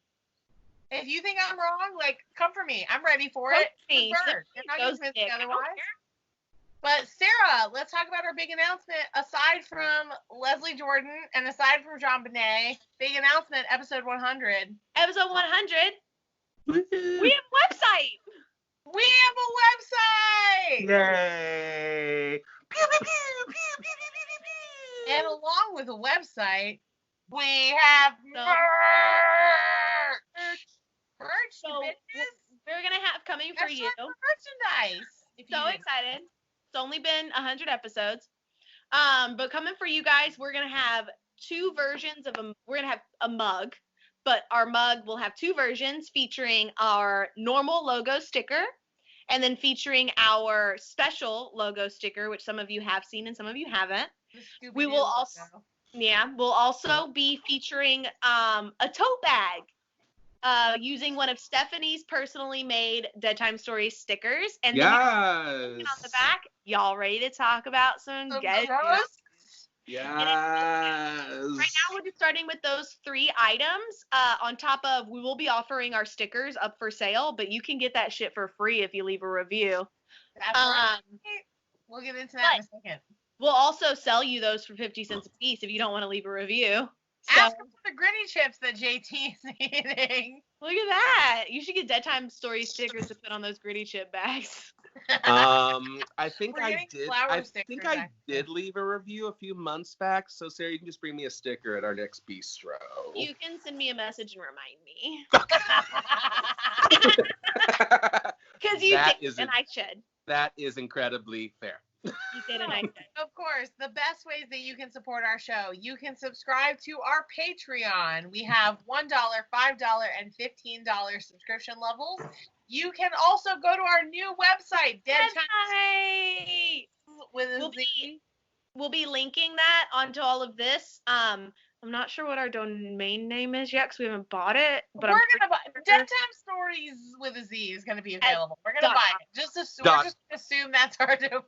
.gov, obviously. .gov. .gov. Deadtimestories.gov. Available, and of course, .net. if you can't do anything financially, we understand COVID is crazy. The other way that you can really, really, really, really support our show without giving us any money is to leave us a 5-star review in the iTunes store on this podcast. Talk about why you love us. Leave that 5-star review. If you take a screenshot and you email it to us at deadtimestories with a Z, all one word, at gmail.com, we're going to send you a sticker. You can also slide into our DMs on Instagram. Again, Deadtime Stories, all one word with a Z. But Instagram, Facebook, we're in all of those places, and we appreciate your support in any manner that you can put it down. And we are so excited to have brought you 100 fucking 100 episodes.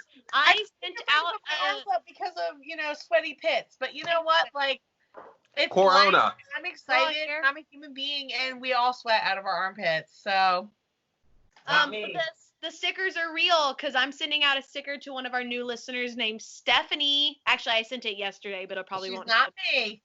Not you. Stephanie is Long-time host, first-time listener. longtime collaborator, first time listener. Never listen to an Stephanie. episode of the show. That's a lie, Yeah, obviously. we did I 100 hope it's weeks. clear. Give or take 100 weeks.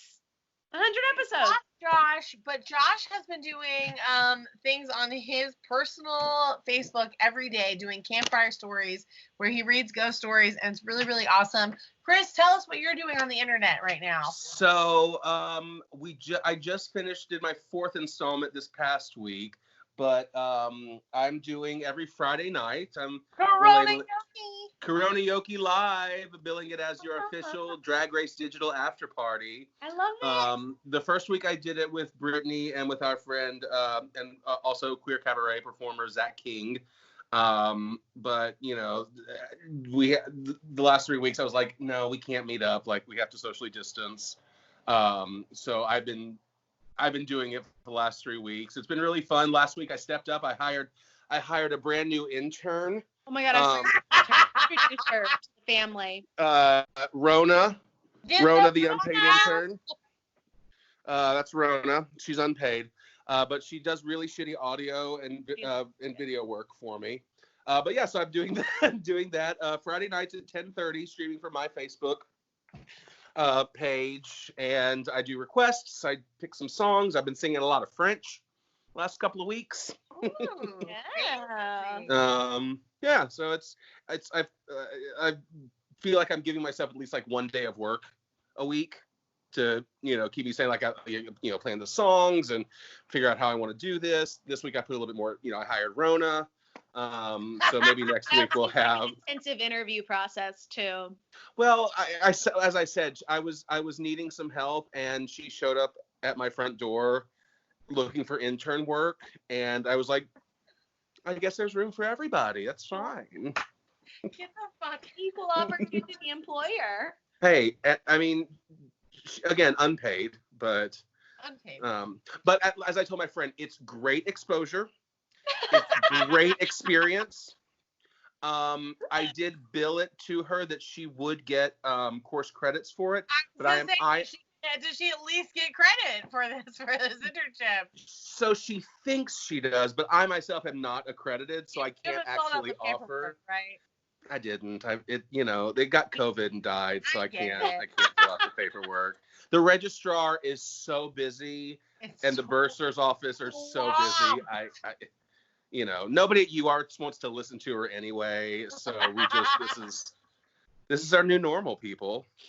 This is our new normal. So I have a thing coming up on Wednesday, which by the time this comes out, that'll be done. But tomorrow is Friday when this comes out. Tomorrow is Friday, and I will be doing what I in person am calling Stephanie Does Peggy.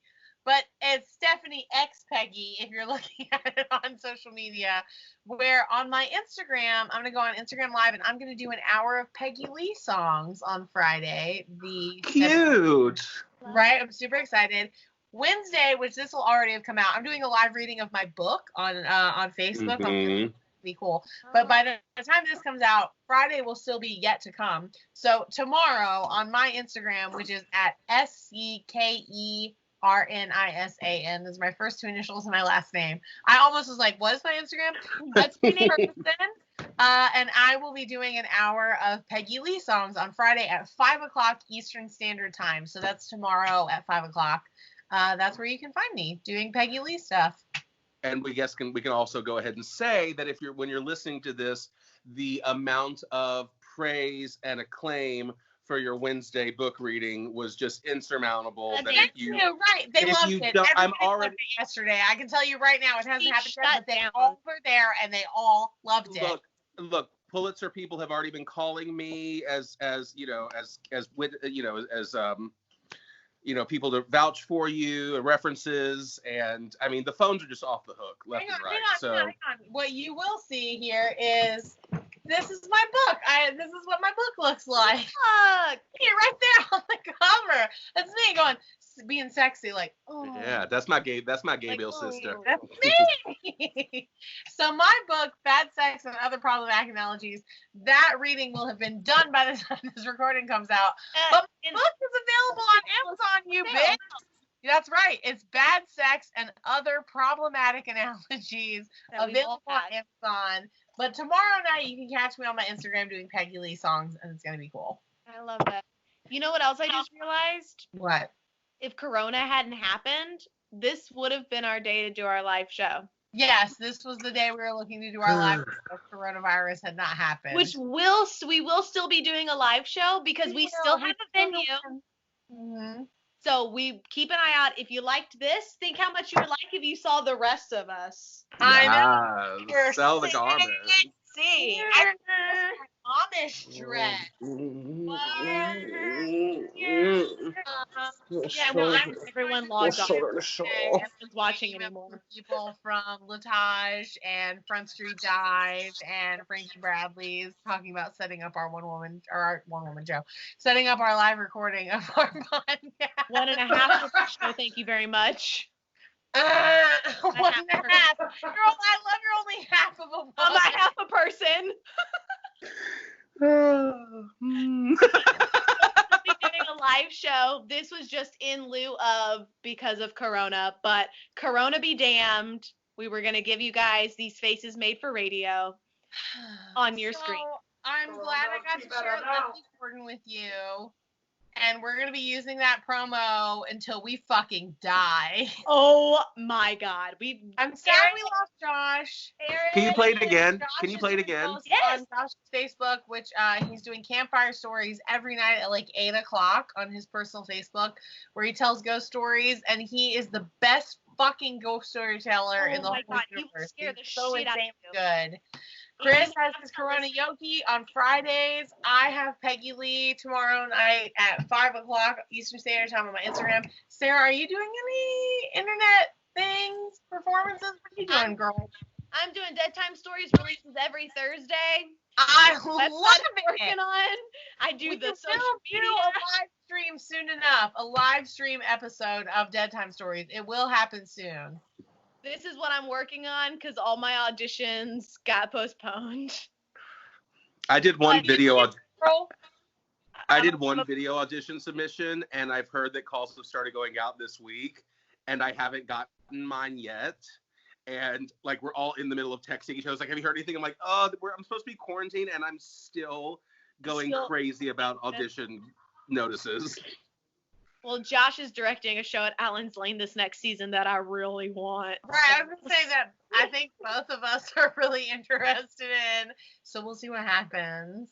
We'll go for there. So yeah, otherwise that's all I got to keep reminding But myself. I'm pretty sure that's still on the DL, Sarah. Yeah, it is. That's why I didn't say anything else. They haven't announced the season yet, even though there are 2 shows on that season that I want.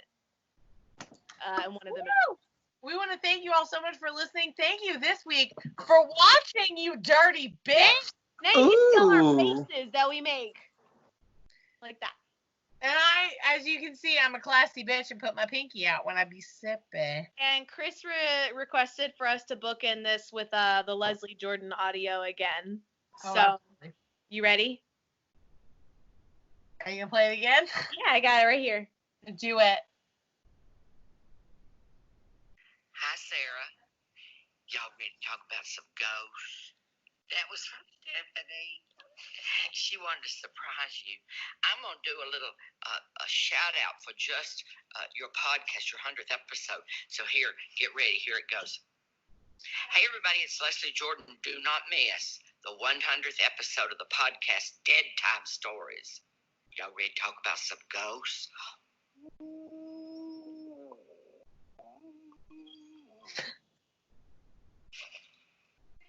I've watched it like a dozen times. I'm gonna watch it. So I'm sending this to Charlie. I'm sending this to Sawyer. I'm sending this to everyone. I'm so excited. Happy 100 episodes, Sarah. 100 Thank episodes, you so much Stephanie. for being with us on our 100th episode. I'm so honored. You guys are so amazing. I love this podcast. Congratulations. And I love your faces so much. I'm glad I got to see you all as well. Yes, Thank you. And thank you to Josh, who's not with us. Thank you to Josh for joining us Amazing. on our 100th episode and telling us about Mike the Headless Chicken and bringing a whole new meaning to running around like a chicken with his head cut off. That's what we're all doing during Corona. I am so fucking hungry. I'm going to go downstairs and eat. If you are able in this time to support local artists or local restaurants, we're going to go. We ordered fucking dinner or lunch earlier from Woodrow's, and then we ordered an extra sandwich. So we're going to go split our Woodrow's sandwich for dinner. Because I Nice. love Woodrow's Sandwich Shop here in Philadelphia. If you're in Philly, Woodrow's Sandwich Shop is my favorite place in all of Philadelphia. Sandwiches are my favorite food in the world, but Woodrow's is like, oh my God. Which one did you get? Well, earlier we split the barbecue brisket and the honey. And then for dinner, we have a Woodrow's with wit to split, which is Woodrow's take on steak, which I would normally, if you're going for a classic Philly cheesesteak, fuck Jim's and fuck Gino's and Pat's. That's where all the touristy spots are. I would usually. And they're racist. Don't forget that they're racist AF. They are. Gino's is fucking racist. But I would normally send you to Ishkabibble or Woodrow's. So Woodrow's Sandwich Shop on South Street, which I love South Street. It's one of my favorite parts of Philadelphia. And they make theirs with a shaved ribeye. They make a cherry pepper mayo and an in-house truffle whiz. So they make their own cheese whiz with a truffle oil base, and it is delicious. Woodrow's Sandwich Shop is like one of my favorite places in all of Philly. But they call it the Woodrow's Whiz Wit. It is their take on a cheesesteak, and that's my dinner. I'm going to eat that and some Doritos and have a marvelous night before I start my week off from my day job that I fucking hate. Yes. So amazing. Happy 100 episodes. I'm so excited. Happy 100 episodes. Sarah, thank you for everything. Thank you for doing the show with me. And I love you. And I love making this podcast with you. And thank you, listeners with a Z, for supporting our podcast and for listening and for watching. And we're so grateful for all of you. And happy 100 episodes. She is risen. Hallelujah. He is risen. Happy Easter. Thank you. Thank you. We're all great. That's it. I'm Stephanie. I'm Sarah. And I'm Chris. And this has been. And this has been Deadtime Storiez. Thank you for listening. Thank you for 100 episodes. Mwah. Says you bitch. There. Hashtag Berg did it. Deadtime Storiez is hosted by Sarah Heddens and Stephanie C. Kernison. Music and editing by Eric Gershnow. Artwork by Rennie Slackman.